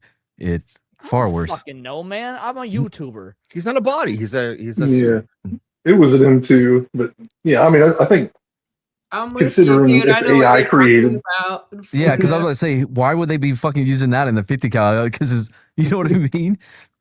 go check out Max Just. I don't know. That's badass though. Was that like actually they re-edited it, or did they make that with AI? Oh, it's all AI. Oh, that's AI. Mostly yeah. Okay. Yeah. Steve, what's up, Steve? Well, the boys are so bad. Yeah, it got fucking terrible. Soldier Boy, yeah, he avoided the whole end. He did. He avoided the whole final episode to be saved for the spinoff that now I think he nobody avoided cares the about. last 2, if I remember correctly. Wasn't he Oh my like? goodness. Yeah, because I think it was the 3rd one that were at the end. Oh, I don't know. You know what? He got choked out at one point, and then I don't remember which episode that was, but it's also a bad Dumbest choke. fucking show. It wasn't a good Yeah. choke. It had potential. The choke? I keep seeing this clip of Jensen Ackles like as Soldier Boy in bed with some girl, and he says like, "What's up with the shaving the cooter? Like, what's even the point of going down there if you don't get a big face full of fur?" That was good. Well, check out this guy's stuff. Yeah. And that was, I think, way better than the finale we got, obviously. Oh, Leon doesn't know either. The female talks in season 5. Yes, I the woman heard. Just talks, abruptly, just like just a talk. Yeah, and now that I hear she talked, I heard that she talks like a fucking millennial. She does. talks like everyone else in the show. Yep. That's lovely.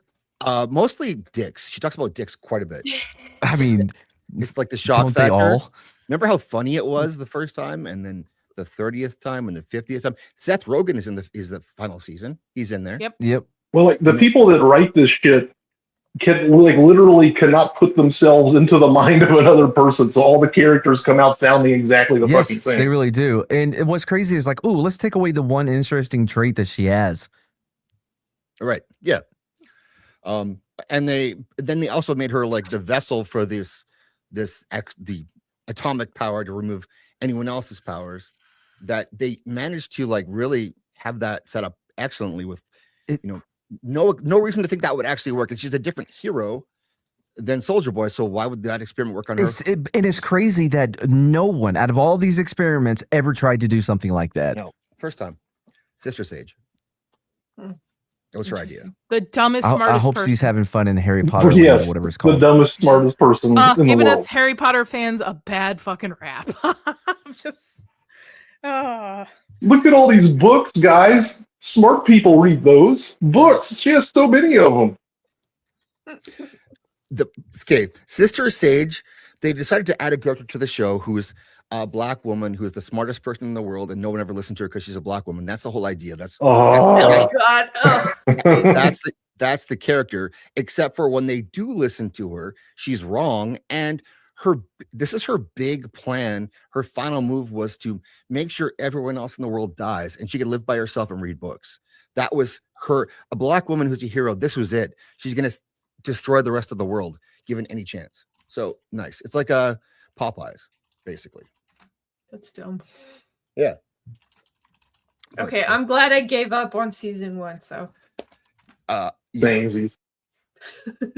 And she talks and it's dumb, but it's like a one joke thing that, if they had her speak one time and that was it, then that would be okay. Well, she's something funny, but it's just the same thing over and over and over again. It loses all meaning. Frenchie dies, which they don't even show how he died. They cut that part off. Yeah. Well, okay, so let's talk about that, because I heard that apparently Homelander, someone kills Frenchie. Yes. And I Homelander. also heard that apparently Butcher's like plan to kill all the Soups and everyone is a spur of the moment thing because he's sad that Ryan left and Tara No. died. No, in the comics, Butcher's plan. Okay, so first of all the boys from the beginning, with the exception of Huey, because he joins the crew. The whole story is him joining the crew and whatnot. Have Compound V. And Huey does eventually get it as well. It's always in Butcher's plan from the beginning that after Homelander is taken out, he's going to then systematically eradicate every Soup ever. Butcher's actually a big fucking mastermind. It was never a spur of the moment thing because it was fucking feelings. And the character Love Sausage, he was in the show, I guess, a little bit. Like I remember seeing him a little bit in like season 2 or whatever. He has a much larger role in the comics. He is Butcher's boy. He is Butcher's best friend. He's basically like the Homelander in terms of like leading a team for the USSR, for the Soviet Union. He's one of the only Soups that Butcher trusts, that he loves. They've got a legitimate history and friendship. So the scene where Butcher goes after Love Sausage and kills him and whatnot, like it's heartbreaking. Love Sausage is like, those who don't come, Brad, why would you do this to me? Like it's fucking heartbreaking. Like the idea that they're just gonna have Butcher go on this spur of the moment, let's just kill some fucking Soups because he's sad that his fucking son, that's not even his own son, this rape baby that he wants to kind of adopt because of Becca, not because he even loves the kid himself. It made him enough. Like it's infuriating to hear that that's what they did when Butcher versus Huey in the end is brilliantly thought out. Well, so just for accuracy here, his decision to actually go through with it was a spur of the moment because of Terror, but they've been trying to work on this plan for 2 seasons or some shit now. So the actual plan wasn't his decision to go through with it came after his dog died. Who is they? Because Butcher the had entire team. See, Butcher had this plan hidden from the boys. Oh no, they were all part of it. Kill them too, because he was going to kill all of them and then kill himself last, because he would have been the last person with Compound V. He was going to literally eliminate Soups from the world, and so Butcher is the one that kills everybody, but he kills Frenchie, he kills the female, he kills Mother's Milk, and he tries to kill Huey, and he and Huey get into a final fight, and Huey wins, and right before he wins, Butcher does his whole like "you and my canary" line and whatnot, and it actually has fucking meaning. That is such a better story than what the fuck they made is ridiculous. Yeah, they cut it. So Yeah, they cut it from the he did kill him. Did he rip off the dick? It was something below the belly button that No, he stuck his finger like in and to the side, almost just like of his dick. Are you talking about how Homelander killed Frenchie in the show? Yeah. So like his lower abdomen, he like stuck his hand into him and like pulled to the side. Oh, okay. To kind of do a fatal wound. You gotta hear. In the comics, Butcher leaves a bomb in their base of operations, and only Frenchie and the female are there, and they discover the bomb, and by the time they're about to start disarming it, it's too late. It just blows up in their fucking face, and Frenchie and the female are taken out at the same time. His plan was a little different in the show. He was going to go with the blade, where you put the holy water, or in this case the virus in the sprinklers, so then you set a fire, and then it. Yep. That or in the AC, I can't remember. No, in the show, he was going to do it in Vought's Vought's location. He was going to do it at Vought. Yeah. Yes. Not kill Frenchie and what? Frenchie was already dead. I'm saying not to kill his crew. Sorry. Yes, Frenchie was already dead, but I'm saying just to kill whoever was in Vought, whoever shows up. Yeah. The day. Yeah. In the Blade way. Yeah. Because Blade put the holy water. Yeah, right. yeah. Okay. Yeah. Okay. Oh, I see the comparison. I misunderstood that. Yeah. All right. Here you go. Here you go, Leon. Your skin is so oily, like hugging a McRib. But did you just how? God, this is so lame. Therapy, and so much freaking TikTok. Wow, you sure sound like you're on TikTok.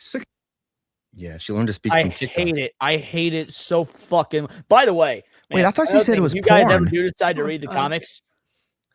Make sure you got your Google Translate open. Frenchie is literally written in like full fucking French. Like it's obviously English, but he's got like they write it with a thick accent. I had to translate so much of what he said because I couldn't fucking understand it. It's kind of obnoxious. Yeah, why? Good question. Why? Real quick, I thought she said it was porn. Because all you can say is oi oi oi. Like the better with a mouth shut. Yeah, and Butcher was just like slam dog. Oh my god, what a they made an interesting character fucking boring and on repeat. He just kept going in circles for the entire season. Yep. Everybody keeps going in circles. True. This should have ended in season 3. We had, I think I said in the chat, we had 15.8 episodes of edging, and then Homelander died. Like from the end of Herogasm to the moment Homelander died, not a single fucking thing mattered.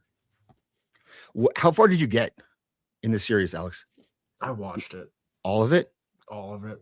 How was it? Damn. You sound defeated, bro. Yeah. I feel your pain. Hey, real quick, I think it's time for you to go put some shots in your wife's ass. Wait, what? You missed that part, Mads. Don't worry about it. Oh, okay. All right. Well, no, I got my head canon. I'm fine with what I have going on. What was your experience like watching it, though, Alex? Because you watched all of it, and it sucked from what, season 1.5? Hold on. Before you answer that, Alex, have you read the comics prior to seeing the show at all? So I read the first omnibus. So I've got it right here. I read this one. Hold on. So that goes up to like what? Where he gets the compound V and whatnot? That happens in like the middle of it. Okay, I didn't know how far the first it goes for a fairly long ways. They take out Tech Knight. It gets all the way up to Tech Knight. Okay. Yeah. So I guess I watched season 4 and season 5 over the course of 4 days. I was in the hotel. Dude. I would like to say I'm so happy that you did not have access to sharp objects and/or bleach. The main takeaway that I got from this was just like, this is the worst possible combination of like political ideologies to make something. Like we have the incoherence of left-wing ideology and we can't end this shit because it's making too much money of right-wing ideology, and it just it combined to make like this terrible amalgamation of nothingness. Yeah. And you sprinkle in a complete lack of talent to even possibly come close to pulling that off, to pull off that type of a show. Yeah, the writing was terrible. Yes. The acting. Okay, I'm gonna say something that's gonna make a lot of people Let's go. mad here. But Carl Urban was not great the last 2 seasons. Agreed. No, he wasn't. I think he was okay. coasting. Was he not great, or was the character and the writing not great, and He he was suffered because of it? No, Little he was bit of coasting. both. Paycheck. Yeah, coasting entirely. Gotcha. So, yeah. And then just the rotating barrage of soup of the week that they brought in, like, wow, I do not give a fuck about any of these people. Once they had the virus, every day that they did not use it was a baffling and confusing moment. Like Oh Father was bizarre and useless. Horrible character. For no reason whatsoever that I could tell, the world building was just broken. And then I know everybody has said this, but I don't think we've talked about it on this stream yet. The point, I think, ultimately of the show and the way that it set itself up was that Homelander was not the big bad. Vought was the big bad. And so by killing Homelander but leaving Vought basically the same, as it was kind of at the beginning of the show, they legitimately got distracted from their own point of what they were trying to do midway through the show. And Tony Starr dragged this shit for 15 episodes longer than it should have existed for. Well, as far as adaptations go, it's one thing to hit the notes but don't get the music. It's another one to just say fuck it. I don't even want to bother with the same. You know what I mean? It doesn't have I know better. This is arguably the worst comic book adaptation of all time, and we live in a world where Steel with Shaquille O'Neal exists. That's amazing. That's on the other side of the spectrum. Fucking that. Did you see him throw that fucking grenade like a free throw? Fucking nailed it. Yeah. Ray J was in that, just swinging. The virus was like a red herring. Like it didn't actually matter. It was just like it killed time in the middle of the season, and it didn't. It gave them something to do. But they had a moment, Leon, where at least they could have saved the ending by, if you're going to do the cheap Homelander loses his powers thing, then you make him live without powers. Like you kick him out on the street. I did see the AI of that. If that's what you're about to pull up, where it shows I don't have the AI. I'm just talking about it. No, there's an AI out there that shows like what Homelander's life would be like, and he's like miserable, and he's like getting on the subway, and he's like looking out the window, and he's like a fucking janitor, and it's like he's basically just going through this boring normal guy routine, and he looks. That would have been way more satisfying. I enjoyed that AI. Like truly, was the most I enjoyed the boys in season 1. I think it would have been better if they had him sitting in a park playing chess, and then when he goes to move one of the pieces, it kind of starts to wiggle. So he gets his powers back. But like really, that was the best way to end that character, because we already saw in the season they established that with Bombsight is he's going to lose his powers because he loves this woman and doesn't want to live forever anymore, which is a weird thing to do. But fine, that's what they set up, and because of Vought Rising, they want to have that character in there. They give him this ending, whatever, and then you do the same thing with Homelander with the opposite result, where it's fucking torture for that guy. He hates his life, and it's all about when he's going to kill himself is basically the ending of the show. And that's the way else. Instead, you want to have the Trump moment in the Oval Office where he says, "I'll suck your dick, I'll eat your shit." That's it. It was everything. Any decent story they could have saved was like sacrifice for just that one moment. They were beating their meat when they looked at the comics and realized it ended in the White House. Like when they're like, "Oh my God, this comic ends in the White House. We can do our Trump allegory." And like, dude, they were rock hard. Yeah. I wonder if we still would have gotten a piece of shit show if we got it. Trump didn't exist. Like Trump didn't get elected, Trump didn't exist. Would they have still just picked whoever was the Republican president if there was at the time and did this fucking shit? Because they ruined their own adaptation. Of course they would. No, they would, because look what they do every time. It's like, oh, George W. Bush is the worst thing that's ever happened. Oh no, Romney wants to throw you back into chains. Oh no, here comes this guy. And watch, they're gonna very soon. They're gonna. The proof we have of this is Adi Shankar's Devil May Cry season 1 adaptation. That show wasn't even an anti-Trump show. It was an anti-Bush and Dick Cheney show in 2024. It was an so yes, it would have. Didn't it get a sequel? Didn't it get a sequel? Didn't you tell me that you were going to kill yourself after the show? Wow. Didn't you tell me you were going to watch it? I thought you were going to review it. No, me and Vex put a moratorium on that 4 episodes into season 1.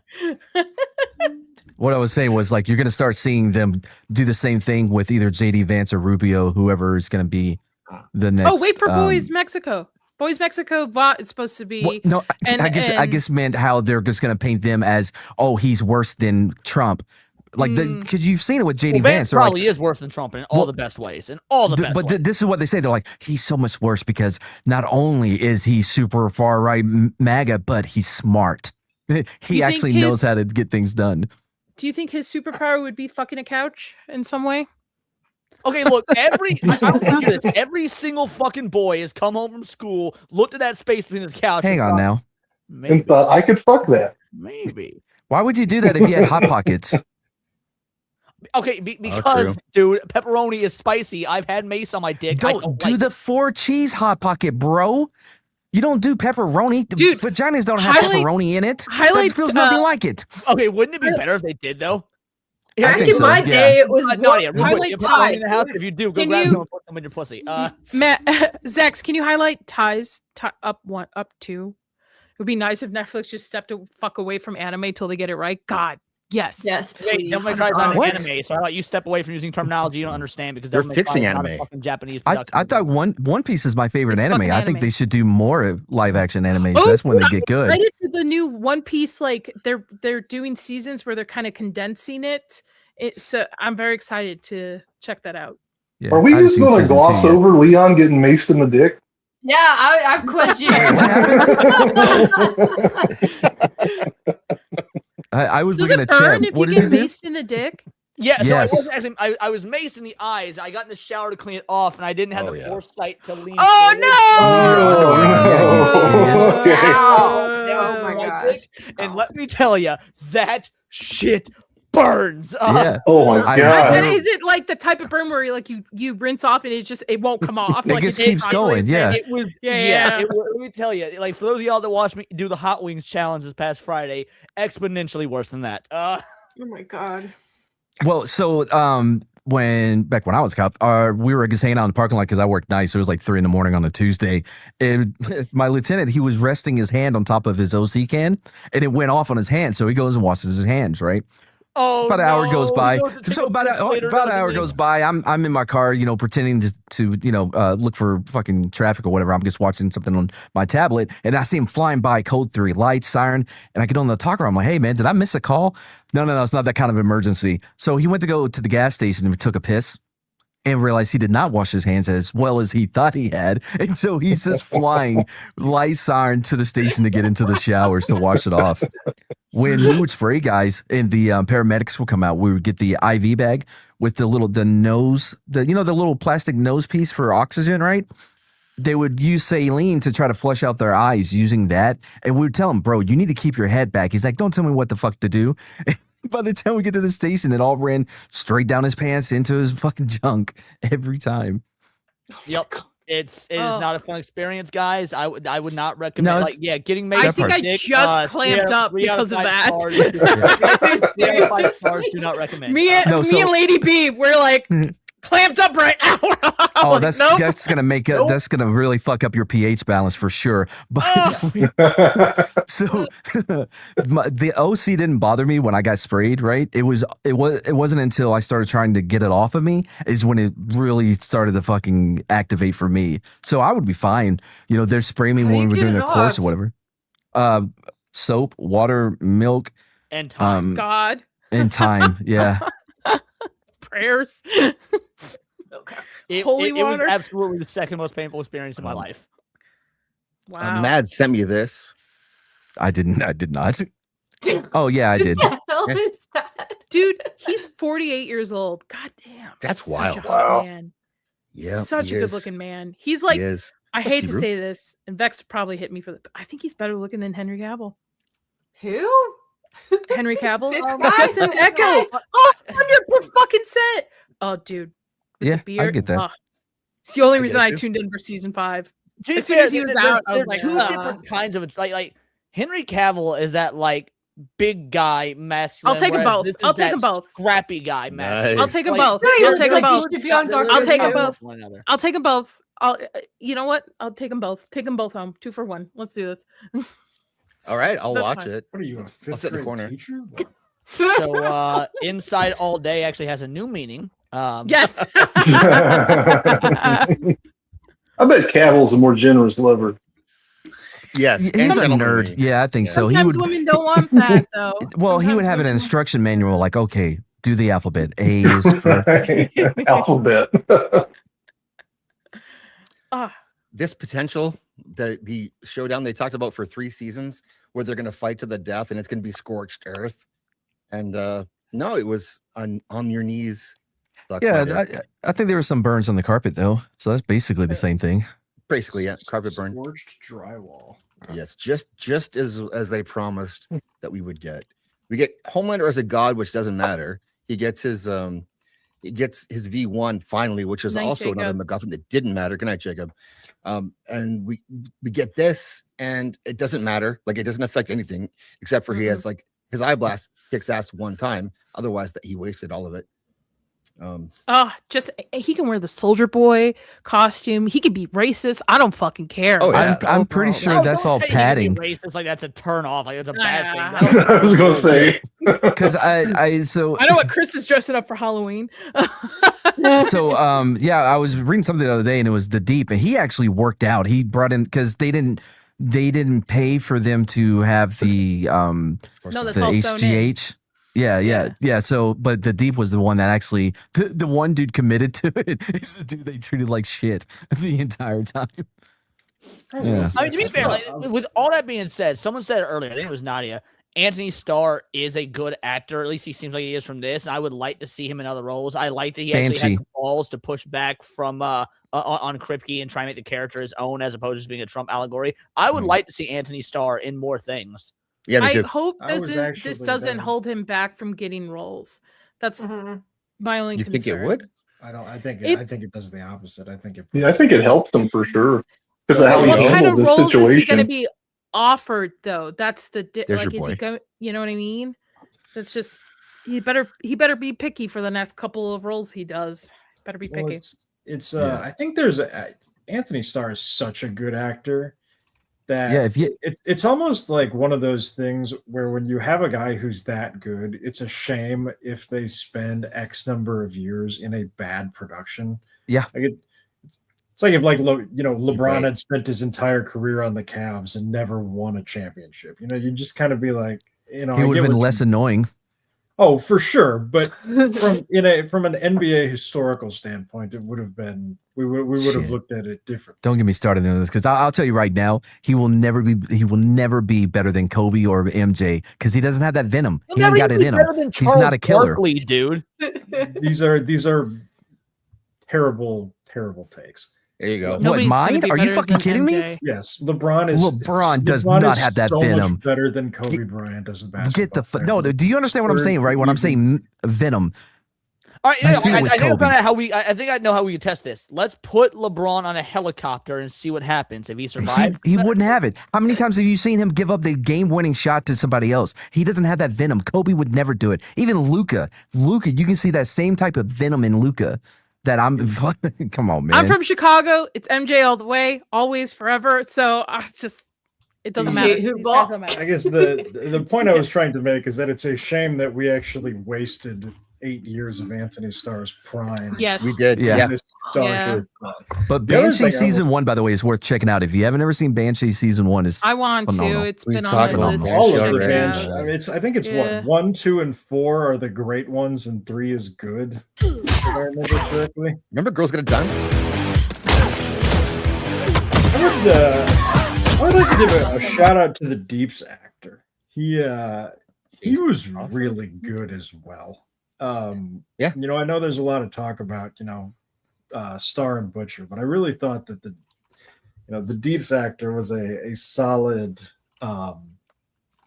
addition.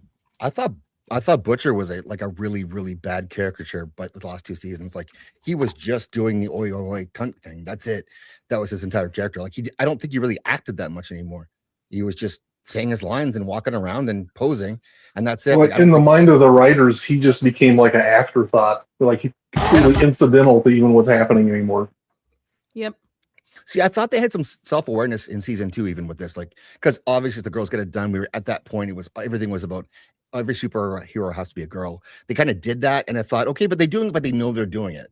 And then season 3, like they just kind of forgot that they because they're making the whole season up to that point had like that tongue in cheek. They're like, girls, get it done, and it was easy in the commercials and stuff. So when they did it here, it was like they were making fun of that. I completely agree. Like this whole season still sucked, by the way, because of the deviations from the comics. But this particular scene was not egregious at the time because you thought they were playing into the joke, and then you realize the show goes on. Oh no, they meant it then. Oh no, they just forgot. Weren't we doing egregious in this scene? This is when we realized, they were actually serious. I thought it was on the nose. I thought it was on the nose. I thought it was on the nose on this scene, and it was just them like again poking fun. Yeah, that's what I thought. But they, it turns out no, they forgot by season 3. They forgot they were doing even satire. It was just like everything has to be directly related to politics, and that's it. That's all it was. And see, Stormfront was even like, yeah, she's a Nazi chick, but. You kind of liked her a little bit. She's a Nazi. Wow. Okay. A little bit. So I guess that's like another... literally a Nazi. Yes. Yeah. Like Well, literally.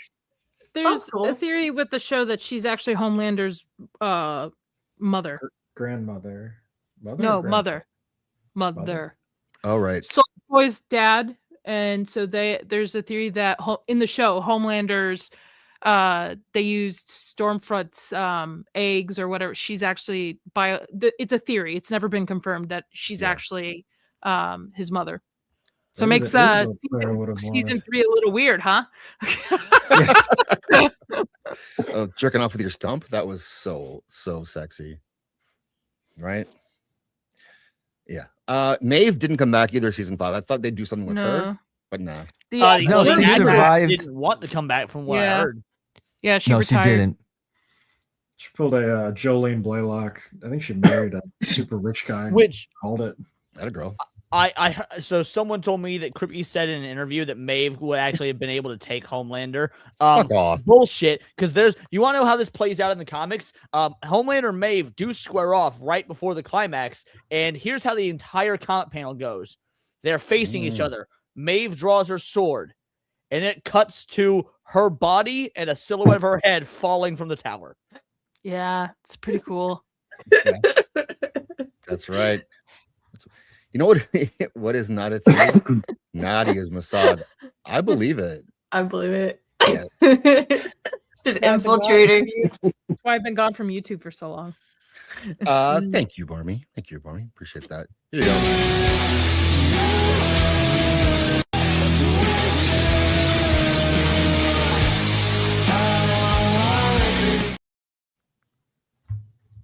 Come on. Is that bad, babe? Is that the one where she gets impaled? Yes, she impales herself. I hate that one. In a sexy way, right? No? No. In a sexy way. Come on. What? I prefer sexy decapitations personally, but you do you. Fair. Yeah. That is a kink. Anything else you guys want to mention about the boys?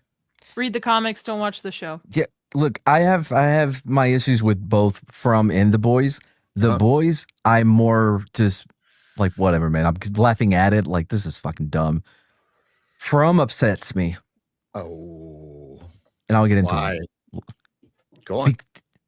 Holy fuck. Just talk to each other. Everyone go into the goddamn church and no one leaves until you fucking know every single thing that everyone has experienced. You haven't seen the last 2 episodes, right? Yes, I just did. I just finished them today. Were you surprised when they shared the photo that Victor drew?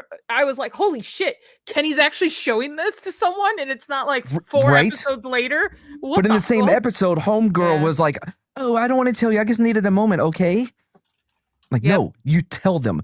Tabitha's the worst character. Oh my god, we're fixing that now this season, kind of. No, like I'm enjoying this season. They're making a point of talking to each other now. I thought. Mm-hmm. Okay, I have one question about From you guys, Yes. and okay, I watched that show up to like episode 4 or something. Okay. It just smells like Mystery Box. It is. Yeah. It's from the people that did Lost. Wait, what is that? Sweet. Now I know I It's don't need to watch just it. still a Perfect. mystery Thanks. box. Oh my god, I can't. It's a mystery box I for can't. sure. Oh So, my goodness. before we get into it, Leon's got to go. Oh, Leon, thanks for coming to hang out, dude. Appreciate you, bro. Well, I was What's up happy with to do it. you? This was great. I love talking about how fucking abysmal this show is. As somebody who, again, truly loves these comics. I've been a huge fan of these comics for well over 14 years now, maybe. Like, it has been my favorite comic book series for probably 14, 15 years. To see the show go down the route that it went down has been one of the most egregious things that happened in the pop culture. Like, it is worse than The Last Jedi. If you said, Leon, you got to watch The Last Jedi on repeat or The Boys on repeat, which is, I'm choosing Last Jedi every time. I hate it that much. I got a question. Thank you for allowing me to come here and talk about that. Before you lose you, what was your Boys experience? Like, how did you find it? What made you love it? What made you buy all the copies? Like, what was it? My buddy Fingerless TJ was ranting and raving about it, and I had never heard of the series before. I was working overnights as a supervisor at CenturyLink, the internet company. And when you're working overnights, that shit's boring. And he had the entire set, and so he loaned me the books, and so I just blazed through all like 52 issues or however many there are in like 4 days, and it was just. I had never. I've read indie comics here and there. I was a huge Ninja Turtles fan. Read The Walking Dead. But this is the first like non-Marvel, non-DC comic that made me like drop my fucking jaw. Nice. Cool. How come when Leon calls one of his friends fingerless whatever, we just take it? We won't even ask the follow-up question. I always say fingerless TJ because I'm always talking about This is fingerless Leon. It's fucking Leon. You don't want to confuse him with the TJ that still has all his fingers. Is the other thing. Yeah, no, because fingerless TJ is so cool. Because like what happened was he got in a car wreck, right? And it was a sunroof involved. And when the car rolled, his hand flew up and it went through the roof and then it continued to roll and it sliced through. And so now his fingers are like Verizon bars. Poor guy. All right. Well, appreciate it, Leon. Thanks for coming to hang out, dude. What's next for you? You're everywhere all the time now. Yeah, streams and videos every day. Doing the lunch hour tomorrow. We may or may not be covering the riots going on in the UK because the police allowed that poor son of a bitch to die. They helped him die. They helped him die. We may cover that. We may not. It depends. There's a lot of shit going on. At this point, I struggle to know what we're going to cover. So just join me at 1 p.m. Central Standard Time tomorrow to figure out what chicanery is afoot. All right. Check it out. I'll be there, Leon. Deuces. Later, Leon. Yep. Zax, I think we're also gonna go. I think we're there's a chance that we get back into From, but as of now, I don't want to spoil it for us. That's fair. Thanks, guys, for hanging out. What's up with the Whitecloaks and Lady B? Oh, good lord! You know what? This is kind of interesting. We just bought a house. Yeah. Nice. Congratulations. So I might actually make content about stuff like I really like if I do gardening or whatever. Start from the ground. Balefire Ranch might be launching. Excited. It's like a beautiful place. Get more chickens. Yeah, it's cool. I'll have to drop a link in our chat for that. So the best part is the Blue Jays shirt. I appreciate that. The Blue Jays. You would. Yeah. Corporate retreat. Excellent choice. Yeah.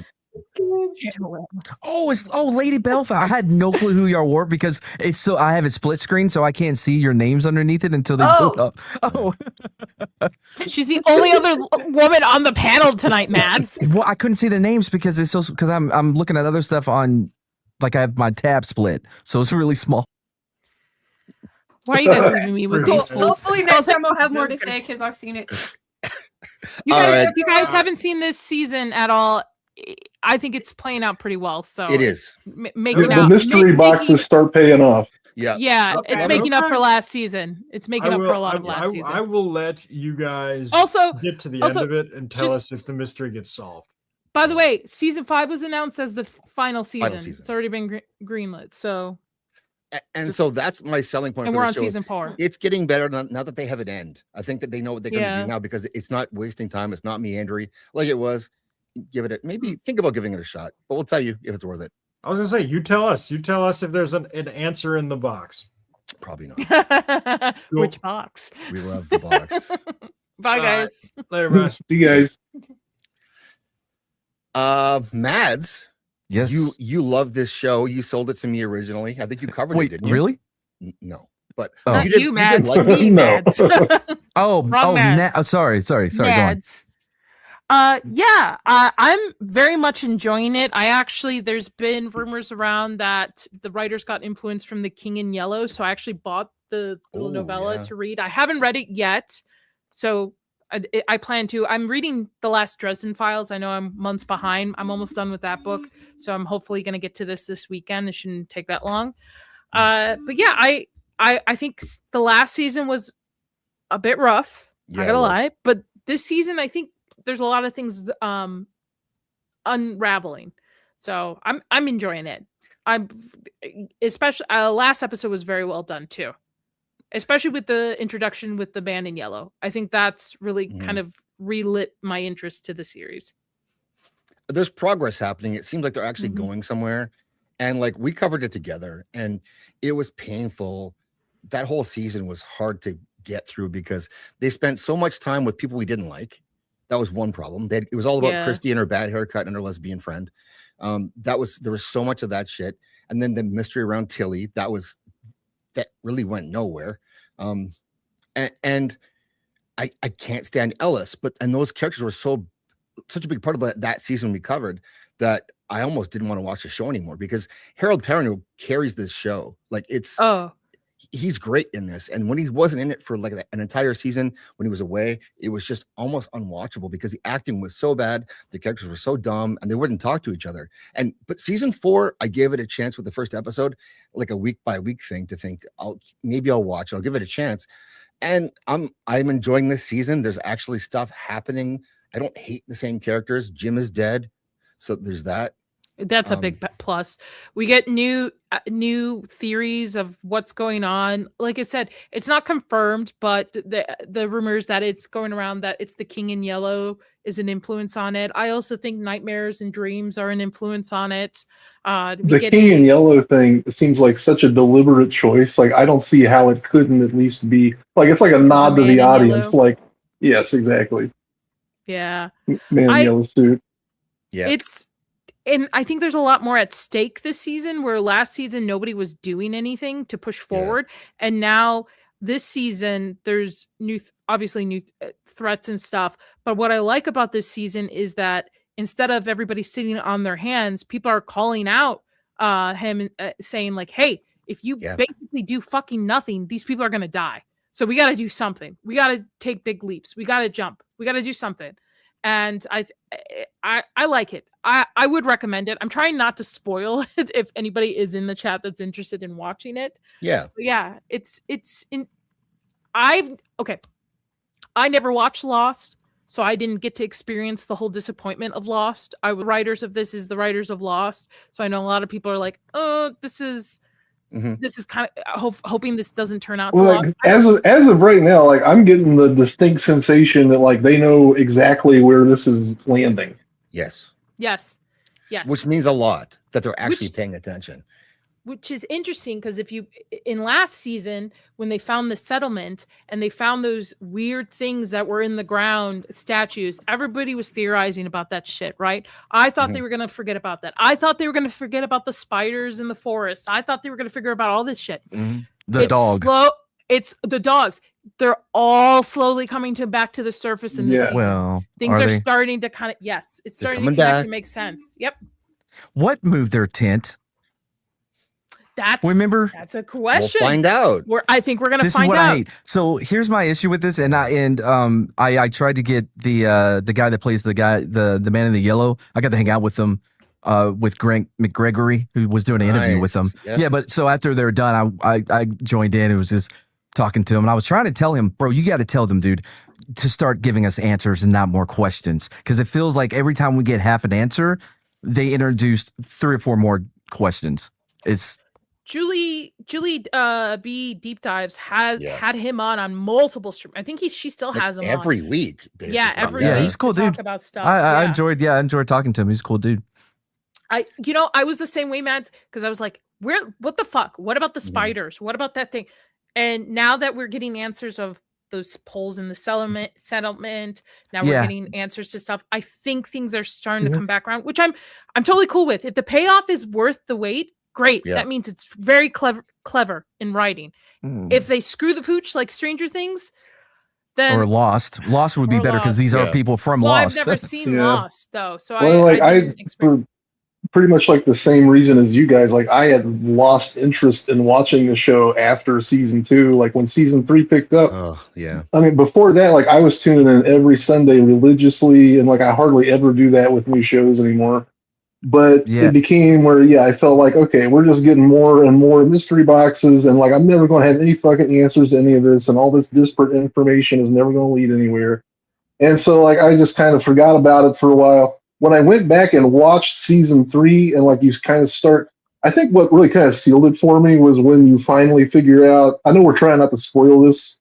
Wait, are we not? I thought that we were trying to deep diving spoil- this. I don't want to spoil this season. That's what I'm trying not to spoil. Yeah, Past that's fair. seasons, I think, are on the table. Okay, so yeah, like when you find out then that the monsters are the parents that sacrifice their children Yeah. in order to gain immortality, like at that point, I started like putting together some other themes, like the clues that it's like you had all these clues that you didn't realize were clues at the time, and now like I'm going back through it in my mind and putting shit together, and that became to me more satisfying than the show itself. And that's kind of where I'm still at now.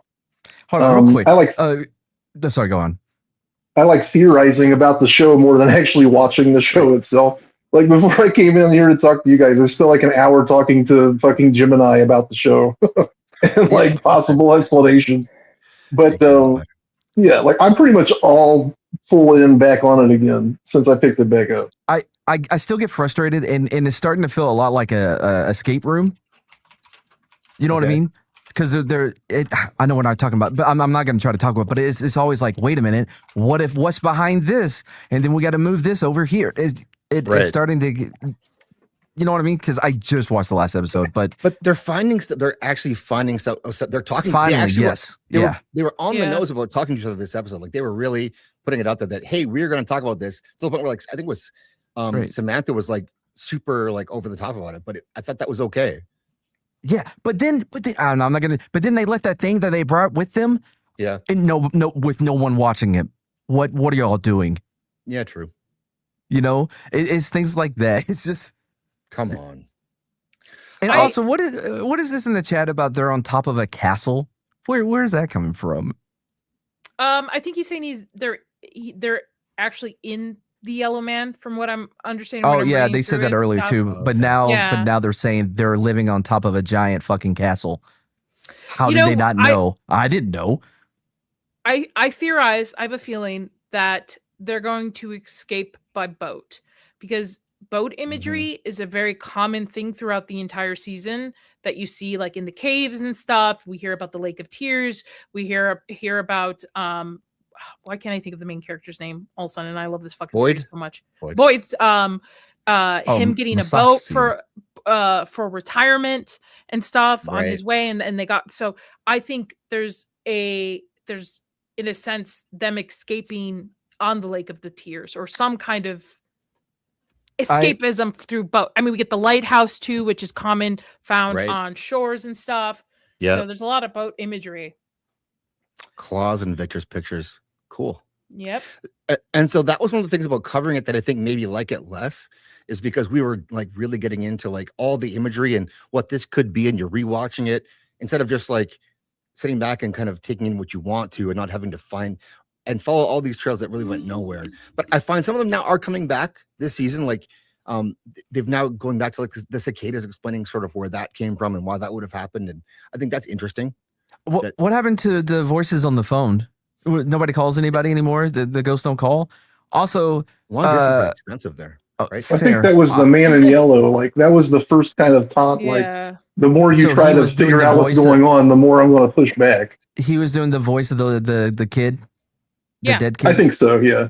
Yeah. It kind of plays into the theory that everything is a nightmare or dream in some way. Right. Yeah. Yeah. Because their nightmare of their kid and stuff. I think we're gonna look back at this, and I'm hoping it was cleverly put together. I understand the want of wanting answers, but if they already know they're gonna end with season 5, I'm okay with them just answering a few things and then using season 5 to kind of maybe expand more on it. Wrap her Because up. to me, what's going to happen is they're going to have a major loss this season. They have to have a major loss. It's the hero's tale, right? You got to have a major loss, and then the final act of the hero's tale is they have this big triumph, come back, and they defeat the evil, and there's like a happy ending in some way. So there has to be a major loss this season, and I think they're going to lose. I think it plays in the part of last episode where they were telling Boyd's like, I don't want to risk these people. I don't want to, we don't know everything. We don't know answers. And Jade's like, dude, get off your fucking ass. Like, if you don't get off your ass and start to do stuff, risk things, no, we're fucked. We're royally fucked. So, well, the last time he risked things, he got pushed by some unknown monster in a tent. I know, but I mean, wouldn't it be better to? I know what you mean. Yeah, absolutely. Yeah. I would not. I get very analytical about these things. I would not let anyone leave a room until we know exactly every experience they had. You know what I mean? Write it on a fucking board. And Victor ain't going fucking anywhere until I know everything he knows. Yeah. you want to lose an eye too? Keep fucking around, Victor. For season 5, mystery. Let's go. What's on her head? What is this? Dude, this is one of the worst wigs I have ever seen in TV shows. The wig budget is so low. It does her forehead no favors. No. I understood it in the last season because they probably filmed that to lead into season 4. So they're like, let's just throw something on her. So I was expecting them to upgrade it a little bit for this season, right? But you can even see the line on the wig. Yeah. Oh, you could. Yeah. I was showing the girlfriend when she came in because I was paused and I'm like, look, you can see the cap part where the hair is threaded through it right at the hairline. I mean, and honestly, I think it's fair to say that is wiggity, wiggity, wiggity whack. Am I right? Wiggity whack. 100%. What's up, AJ? What up? The new meme going around is to make it as large as they can. Like people have just been making it huge. But it slopes up. What is happening? Yeah. I don't know. Does her forehead no favors? You're by me? Yes, Rebecca Ferguson. She can make anything better. And season 3 of Silo, I'm looking forward to. So yeah, that is coming soon. I like DB's comment too as well when you get to it. Yeah. Crossing the crows is the tis of the hedge of the. Yeah, the first season, after I watched the first season, I could have sworn it was all about Norse mythology. I had theories in my head. I was like, this matches. This has to be some kind of Norse gods or something. And then season 2 kind of like went off the rails. But yeah, I think a lot of it has to do with mythos, a lot of mythology, tales of that, the King in Yellow, nightmares and dreams and stuff. From the beginning, there's kind of been this, there's like a lot of themes, unfolding concurrently, but like the theme of like the sins of the father and like cycles of generational trauma and shit, like that's always kind of been there from the beginning. And once we learned how the monsters came to be and what's up with the children in the woods, that had me like immediately, my mind went to like a kind of Abraham Isaac scenario. And I thought, is that how we ended up here? And like, is the man in yellow like originally some kind of Abraham-like figure, and he has some kind of eldritch entity whispering in his ear, and he thinks he needs to sacrifice his son for some reason, the boy in white, and like, is that the relationship that they have? So like, the man in yellow, he controls this realm and what's going on within it, and the boy in white has the ability to affect the story, to like change the cycle, try to break the cycle. The boy in white also knows what's going to happen, but like all he can do is like push the characters in the right direction. And in the case of Tabitha, like literally pushes her. I'm sorry, you go ahead, Mads, but like I have a million. I didn't want you to get too deep into it before I could. So if you think of Abraham, depending on what time we're talking about, to sacrifice his son. In this case, the man in yellow, God didn't like his the power went out in heaven, so his alarm didn't go off, and he was late. And so the man in yellow went through with it, and that's how we got here. Like, in the case of Abraham, it's like the faith rewarded, whereas maybe in the case of the man in the yellow suit, it's like he overslept. His faith. Well, his faith is. This is like the perverse reward for his faith, where like he gets this immortality and he has this realm where he's feeding off these people's eternal suffering and these cycles. And that's why, like, we're seeing these themes of reincarnation. The same people keep going through these same experiences over and over again. He tells Jim right before he dies that, like, his favorite part of the story is coming up. And that made me think of all the other points in the series where a character mentions the pastor guy in the first season. I can't remember his name, but he even specifically says, like, maybe we are living through a story of the Bible that has yet to be written. And, like, I don't mean literally a verse of the Bible, but it had me thinking, like, oh, this is the same narrative playing out over and over again. Like, so what happened when Victor was a child, that same thing is about to happen. That's the favorite part of the Man in the Yellows. Well, remember, Victor's an off one, though. The cycles always have, complete destruction of whoever's in the town. Victor was a rare thing. Like, they never had somebody who survived so many different cycles. Which is why he should be questioned. Yeah, something different happened, right? But real quick, though, I thought and it's because of the boy in the white. I thought that Man in the Yellow, we'll just call him Hugh because that's his name. I thought Hugh, when he said that this my favorite part is coming up, is because now he's actively involved and he's pitting people against each other. Yeah, because as Sophia, when he says that to the priest, that because I don't want to spoil. You know what? Fuck it. I'll spoil it. Man in Yellow, Sophia. Well, it's the first episode of the season. You know this, but yeah, she leans in and says, this is my favorite part as well, where they tear each other apart and stuff. But that's in the sense the Man in Yellow. Yeah, I do like what they did with the Boy in White. I actually do like the fact that they kept the same actor and they treated it as the seasons are changing. Something is happening within From, and that's why he's growing. I like that. That was pretty. And the actors noticed and called it out. Yeah. Y'all notice that there's a complete absence of any type of animals in the woods, squirrels, other than bugs, right? We're the dogs. Hear bugs. The dog. There's only been one dog, right? I thought there was 2 dogs that they've seen. I don't know. I don't know what a dog is. Anyway, a dog, but yeah. It's just they kind of forgot about the dog. Do we know how long I know Victor's been there for 40 years, but the what's his name? The kid, the little kid. I can't stand that little kid with the Fuentes haircut. Are you talking only about kid on the show? Ethan? Yeah, Ethan. Yeah, he looks like. Isn't he? Yeah, he's the only kid. Like, how long have they been there? So because that's when we got into the show. So there's a couple rare things happening. One, you had both that family and Jade show up at the same time. They said it in season 1. 2 people have never showed up. 2 cars have never showed up at the same time. It's always one set of things. Secondly, Victor, he survives different cycles. So I don't think, obviously, right, because we're getting the end of season 5 from an Alice point perspective, there's different elements that don't match every single cycle that this lore has gone through. So I think isn't that but isn't that according to the people that are in this cycle? But yes, but Victor's the one who's survived, I think, 3 cycles or 2, and he's the one that said 2 people have never showed up at the same time. Okay, that's fair. Yeah, I didn't hear. Yeah, but even then, though, 40 years, this has been going on since for at least the Civil War, right? Well, from my understanding, before that, actually, when Tabitha's in the lighthouse, you see dates in, like, I think it's the 2nd season, right, where she falls out of it, or 3rd, where they see dates, and that the theory is that those are cycle dates of, like, when cycles actually have happened throughout From. Also, why haven't they taken those bottles down and see what the fuck is in them? They did. They did that. They took all the bottles down? Yeah. And went through them one by one? There's theories that it was a phone number, and it turned out to be dates. It's like year dates. But Jade only did one bottle, though. Jade did it last season, I think, or the season. He took them all down and had them. Season. Yeah. Did he? I like Jade now too, actually. Yeah, Jake. I like Jade. Yeah, Jade and Sarah.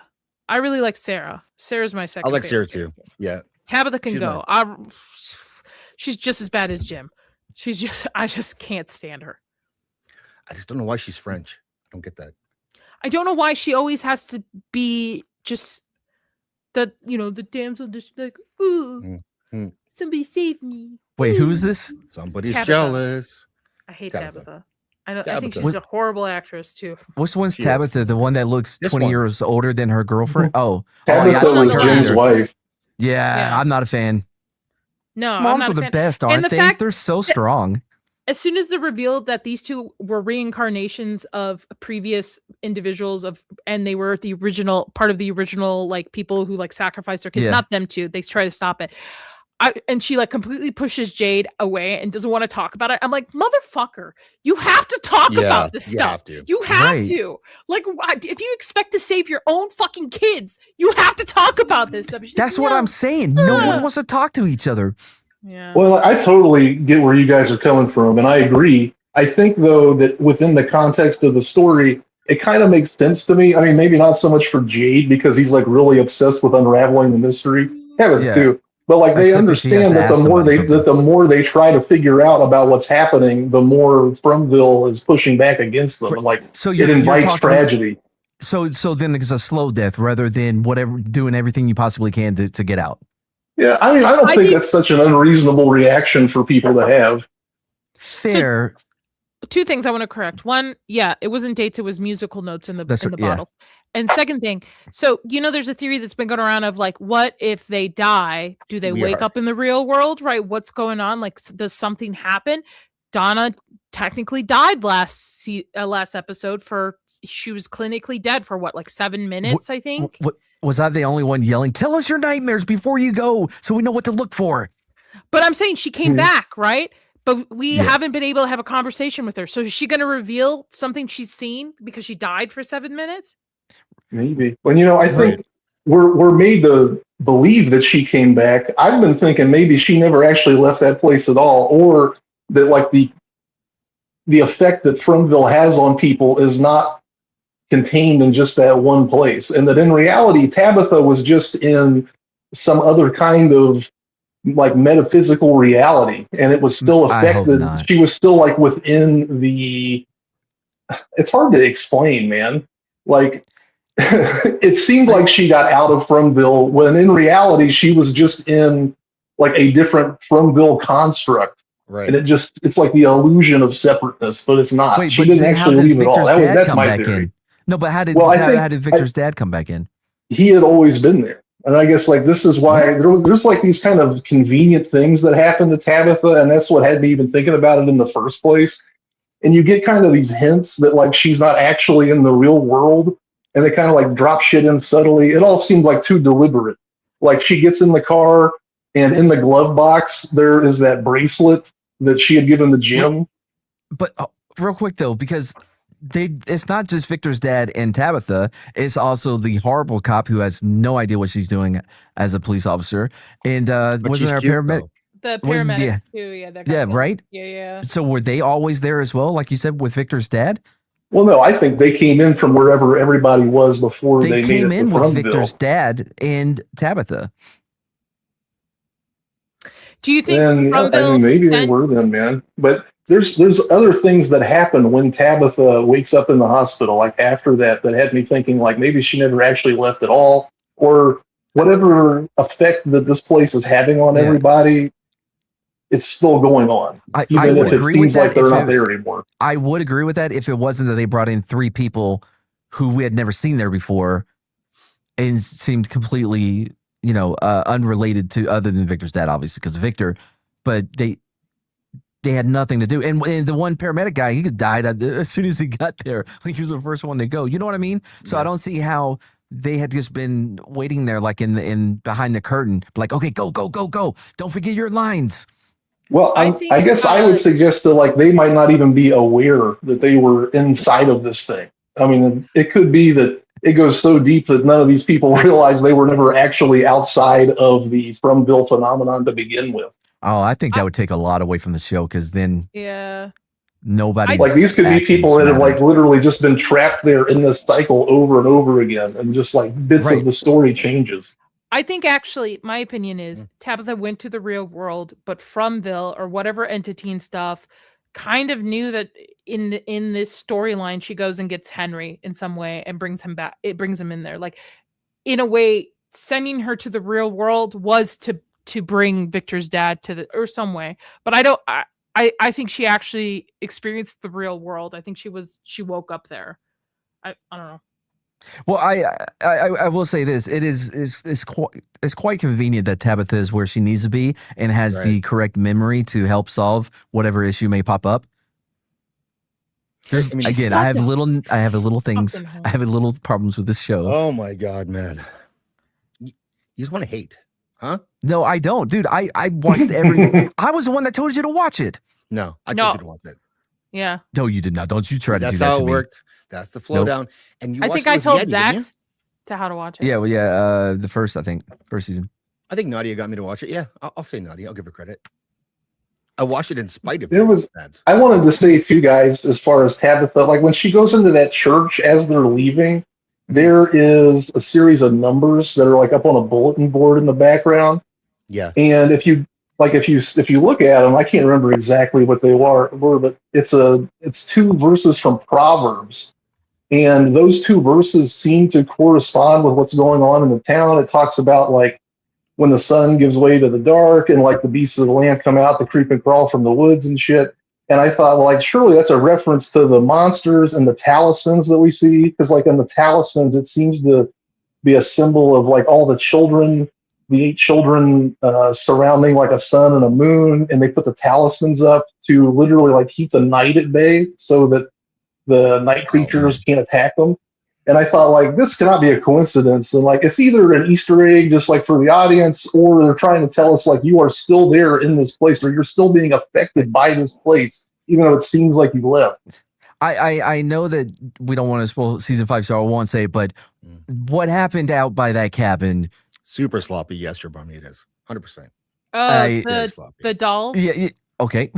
I was trying not to. You know what? If anyone's listening, they've seen it. Yeah, they're that's my opinion. Yeah, I just realized it. Yeah, so forget. Because I was, I was watching with girlfriend. I'm like, those fucking things are gonna come back. They're gonna attack them. And it looked as absurd as what I imagined it to look like when they came. Yeah, it took me off guard too, man. I was like, what the fuck is happening right now? I have a theory that they're going to use those things to fight the other monsters. Like because you notice do you think that they're going to train them? Not train them, like but a Pokemon? in a sense, put a perimeter around themselves with those things that are like on a pole and stuff, and then release those dolls out. Because do you not notice, like even in the settlement, those other monsters don't come around it? Like there's never been a scene where one has been exploring it at night and stuff. Well, So maybe they're afraid of those dolls, or they're afraid of those things that have been put around the perimeter. I think the point of these dolls was to establish that there is a weapon that could defeat the Smileys. That's what I'm saying. I think these are gonna. I thought you meant they're gonna train the dolls to attack. I don't think they're gonna Smileys. train them. I think what they'll do like a rapture.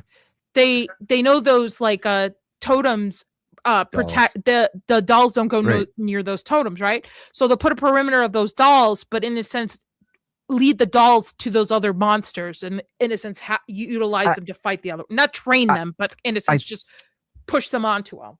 I feel like it would be easier for them to just to stab the Smileys with the sharp end. I don't think it will work. I don't think it works. I think you're right. They've already established that even if you kill them, they come back. They have a way to come back. I don't think Fatima could go through that again. No. That was another thing, guys. Like we saw an immaculate conception. Yeah. Yeah, that's a good point. Yeah, Jake's got a good point there, honestly, after that, I'm like, you know what? We need to start taking these uteruses out. Why do they even have them still? Jesus, man. Yeah, every uterus is at risk. One of those things die, you're fucked. It's uterus, not you. No, it'd be uteri. Yeah, all these uteri, they got to go. Are they gonna bang? I thought the same. Well, no, now it's so I weird. really She's thought, technically like what, 16 or 17 as a character in this? I thought they said she was 18 or 19, so it wouldn't be that creepy. But like with her first episode or whatever, I'm like, man, she got that horror vibe to her. You know what I mean? Well, that face says, I think I'm going to bang this guy. It does, yeah. Also, does this mean would it make him gay? The man in yellow have other appearances that he could do? Was he Tilly? Yeah, well, I think for sure the man in yellow, I'm almost positive. Now, I haven't really had any proof of this, but I think that the man in yellow was the one like whispering into Boyd's wife's ear back in the day that like convinced her all this was a dream and they just needed to wake up. Right. Is it like he does shit like this where he takes on the persona of one of the characters. Right. Oh yeah, I never trusted that bitch. Is she still alive? What happened to her? Really? No, she died. Fatima killed her. Yeah. Oh, good. She was very like suspicious. Oh hell yeah! Immediately she got clocked. But with the Men in Yellow, is it a shapeshifter thing where like a mystique, or is it Game of Thrones hero? The 1,000 face whatever, right? That he has to put on. That's why he's a suitcase. He has different faces in there. I'm not sure exactly, man. But like, that's because we curious do see to him like take off his suit. Right. I think it's more like you're like witnessing a metaphysical concept in a way that your brain can make sense of it. You're too smart for us, Jake. I don't think so. I thought that until he what was it that I had a problem with it? He said, "Oh, the hospital thing, or waking up in the real world." Yeah. I thought in this scene, I thought she's gonna kill off Henry and then take on his appearance. Right. He does do the whole bone thing though. Remember? So it's more like Mystique than it is. But I think they're actual people that he's taken their forms, like you're saying. Maybe with these are not randoms. Like he can just look like whoever he wants. I think these are actual people that were here that he absorbed or some shit somehow. Yeah. So he could come back as Victor's mom. So in the monsters in the cave, though, because they're of different eras and stuff, so then they probably take on the appearance and personas of people who have been in past cycles. Then. Yeah, I think so. That's pretty much. They get reincarnated themselves, like as these people there that have died. Yeah. I also don't think that the monsters are in the driver's seat. Like I think they're literally prisoners inside their own bodies. Like, and that's why they have this creepy smile on their face all the time. In the very beginning of the series, too, like they describe feeling lonely through the window and shit. Like I don't know if you guys remember that in season 1. Wait, I think that like they're literally prisoners inside their own bodies, and that whatever is in control of Fromville is just like using them to season basically all of these people are like being held hostage and seasoned with fear. I thought they were trying to coax them out though. That's why he's like, "Hey, simp," like the chick with the guy in the bathroom. He's like, "Hey, you want some of this smiley put? You know what I mean? Come on out here and hit it." Aren't they just supposed to be the parents of the kids that sacrifice their children? So thus that's why I think they take on the personas of people who have come through, because they don't look like the same person who just in a sense just changes his clothes. You know what I mean? Like they all don't look like they were from like the 1800s and sacrificed their kids. So I wonder if they just take on personas that they like or appearances that they like. Also, you know, remember in the first season, one of them said hi to Julie. Yeah. Do you remember me? Yeah. So is that going to recap back to her story walking? It has to, this story walking thing. You don't like story walking? Why? I don't know if it's just the convenience of here comes little Ethan with his Nick the Parentis or whatever haircut. True. You Yeah, know? you're right. Yeah. You're right. You're Barney. Yeah. Facts. My working theory on how they end up getting out of this is the key to escaping Fromville is for the parents to remember what they did. Because like if you notice, the kids are only out in the daytime, the monsters are only out at the nighttime. You end up learning that the kids, this word that they're saying is to get them to remember. And the more that the characters remember, the more the story begins to like unfold. And if the parents could remember like this original sin of sacrificing the children, that would like break the curse of this place.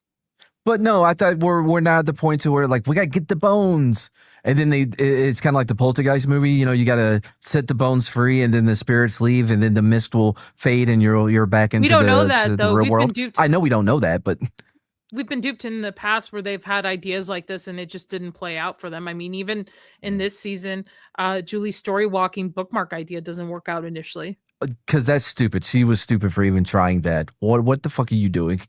Almost every scheme doesn't work. Like every time they get tricked into doing this stuff. Back to Sarah. And Elgin again, like the promise this is going to get us out, and it never does. Right. Boyd's wife, like every single time, it's a trick. But that's different than Jade, though, because Jade, do you think he's being tricked through all of that? I don't know. I don't know if I'm supposed to think that or not. Is Father Kotri truly like on the good telling side? Him secrets. Why does Ward keep telling him all those secrets? But I'm saying, is he truly on the good side of things, I or don't is think so. he an evil Probably entity not. that's just trying to get into Boyd's head? I don't know. I don't know. And he shouldn't. He doesn't know either. That's why he needs to keep his mouth shut and stop telling him all the plans, in case he is a rat. I think True. that Chris pointed out, I guess somebody did a meme of the golem that Fatima's making dancing, and I guess the actual MGM Twitter page said, "Wait, you haven't seen anything yet until the next episode." And I was like, I am like was gonna come 1,000% sure, definitely it's going to come alive. Yeah. yeah, Wait, here's what I think. All right, so you have the dude that got killed, the red shirt that they brought out with him that we've never seen before, and he got. Of course, And then they're like, "Oh, we're gonna make him into a doll." So he's gonna come back to life, and the only thing that can save him is the golem thing, and and that's gonna be what stops them. End of last episode, Sophia's the one out in the out with him, touching her. You guys remember like when they go down in the caves originally, and they find those dolls like alongside, or they're puppets actually. There's a puppet that has a specific name I can't remember. It's like a a ventriloquist dummy. Yeah, it looks like the R.L. Stein dummy. Yes, and like it's there with the monsters. Like that's what had me thinking, like, oh, these things aren't actually in control of what they're doing. Like they are puppets themselves. And like I think that was just to entertain them though during the day or whatever when they can't go hang out. Man, that's why I think with adding the golem, I think this is not one mythos that they are basing all of this off of. No, it's a confluence of things. Yeah, picking and choosing stuff. There's also like these parallels to like the creation myth of Kronos and Kronos' children. It all seems like it ties in. If you remember, like when Victor opens the trunk of that car and he has all those drawings in there, you can see what it looks like. There's a sickle back there, and like immediately that made me think like it can't be a coincidence then that like that's a symbol of like Kronos and his domain. Like he's a father who consumes his children. It all seems like it ties together. I there's a few things that I'm never gonna let go. One, why is nobody forcing Victor to take them to every single hiding spot where he has all the information buried? That's day one shit. Do you know what I would do? I would give him mushrooms. I think Victor is just like afraid of everything. I was thinking waterboarding, but we could do the mushrooms next. Waterboarding. Because he doesn't. Bro, he's an asshole. And a lot of it is his fault because he doesn't tell anybody what he knows. He's scared to death. Yeah. You know what? I'll give it to it though. It's playing to the character pretty right. It's somebody who is, has the mental of like a 10-year-old in a 50-year-old body. So he watched his mom getting eaten by a man in yellow suit. He was really casual about it too when he handed over the thing that was dead. And he was eating mom alive, and he's like, "What the fuck?" I get it. He didn't continue with schooling or whatever, but Abraham Lincoln taught himself law. I think this kid could teach himself, hey, don't be a complete weirdo around people. Well, also, you don't know the type of people that were. And remember, this place fucks with people's minds quite a bit. So he's seen it multiple times. That's why we need to, I'm not saying waterboard, but like, something to incentivize him to give us all the information that he's like drip. He's doing the drip with all this shit. I'm telling you, everybody's locked in that church until we know absolutely every experience you have had here. Except for the research, they're useless. They had a town hall in season 3, I think, and we were like, all right, finally, they're gonna fucking talk. No, instead, they just fucking moaned and complained. I was gonna say, like, speaking of the buildings in the town, and I haven't really like put this together yet. Like, it's just kind of been percolating. But like, the show is called From. Yeah. We have like this post. I don't know, like of the places that you see them going to. Like, you have the motel, like the Stargazer or whatever. It's missing the sign. It's like motel there. Also, what happened to all the orgies happening at the? It's like a set dressing. You're right. They did do that. And did Fatima ever get her shirt back? I don't remember that. That was too deep of a lot of like people are going back to this initial episode with everything they talked about in the RV and the story that Ethan was telling to find. They think that it's all going to come back to this. I don't know if that will actually work or pan out. But do y'all remember the chick that wanted to fuck Jade when he first got there at the house? And she was like, "Yeah, we share everything." And she was wearing that shirt that she stole from. That was my joke. I was like, I wonder if she ever got that shirt back. Do you not remember the weird? I don't think Jade is too worried about it. Do you remember the weird she's so relationship fabulous. between Fatima, what's his fucking face, who's useless, and Jules in the first season, where it was like really creepy that they had this like threesome kind of chemistry with a teenage girl, because she's like what 15 at this time, around this time, something like that. Yeah. I she's think still she's too young for Randall, but well, I think they aged her up to 19 with that hair. I think that's what they were doing with the wig. Well, who knows? Yeah, but she's a story walker. She could be from any time. Right? I don't understand how she knows she can do it, and she knows that she can go save her dad, but does she not remember? She can't save her dad there? though. Remember the no, rule I know is that's that what I'm she sorry. can't change That's what she things. thinks, right? But it's as though she You know didn't what I would remember do? that whole part. Man, do you know what I do? Go back in would you do? time and see what the other cycles go through and fucking learn some shit. Find out some stuff. You know what would be an easier way than to do that than story walking? Get Victor to fucking tell you. No, go back to the beginning, all the way to the beginning. to the beginning? Watch the sacrifice. Figure it all out. Figure it all out. Thank you, Rummy, for Fire Banger. The face send messages outside of Magic Johnson to cure AIDS. Series ends. Yeah, I could see that. I think he's like maybe invented AIDS because it doesn't seem to have affected him whatsoever. I will say they cleaned up the Colony House in season 1. It was a lot more. It was a big orgy. Free more love. Fun.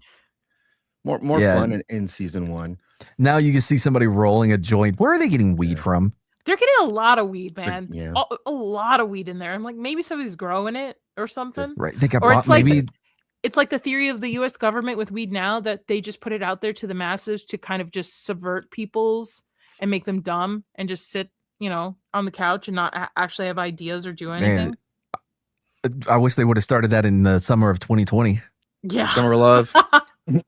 This is for you, your barman. In pursuit of becoming an artist, I've moved all the way from New Zealand to London.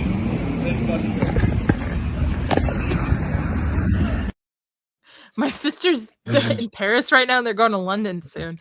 So welcome to London. All right, I have to wrap this up, guys. I have early morning tomorrow morning. This was fun, man. This is thanks for hanging out, you guys.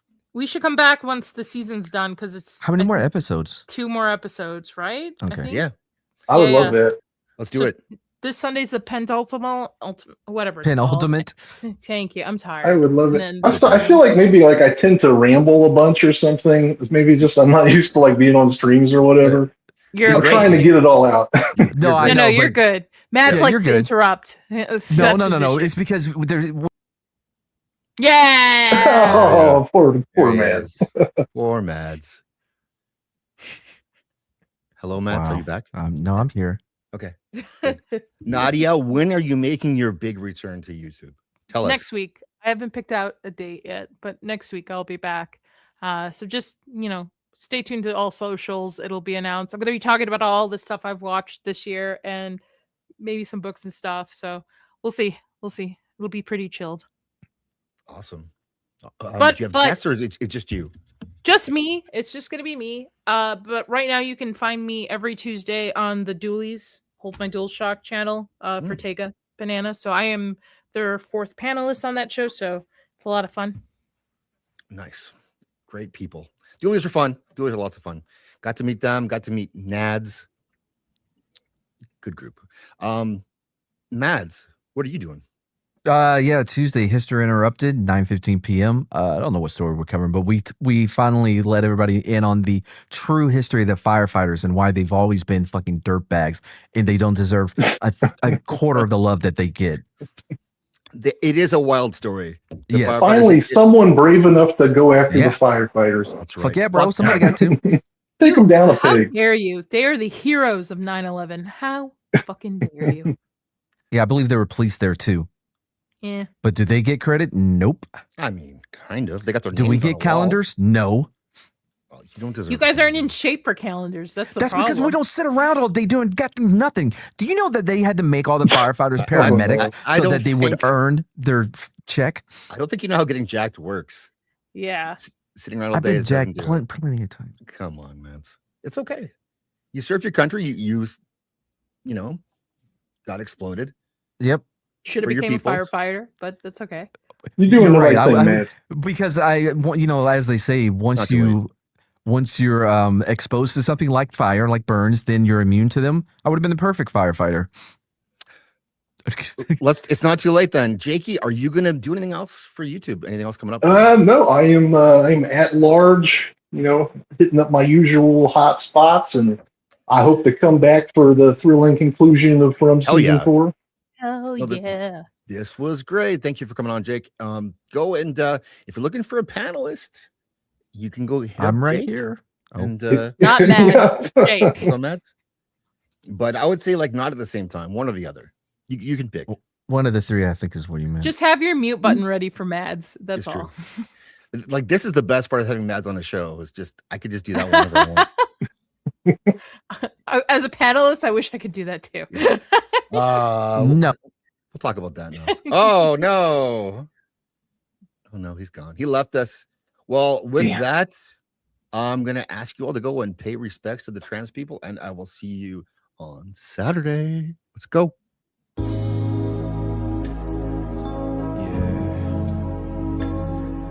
Respect to the trans community. And fuck you, trans fools. Trans people are my friends. Trans folks gon' catch these hands. Trans people are my friends. So respect them for we're going in. Trans people are my friends. Trans folks gon' catch these hands. Trans people are my friends. So respect them for we're going in. Transphobe, show your fucking mouth. I'll knock you out. I'll knock you out. Transphobe, show your fucking mouth. I'll knock you out. You better watch out. Trans people are my friends. Transphobes gon' catch these hands. Trans people are my friends. So respect them for we're going in. Trans people are my friends. Transphobes gon' catch these hands. Trans people are my friends. So respect them for we're going in. Trans people are my friends.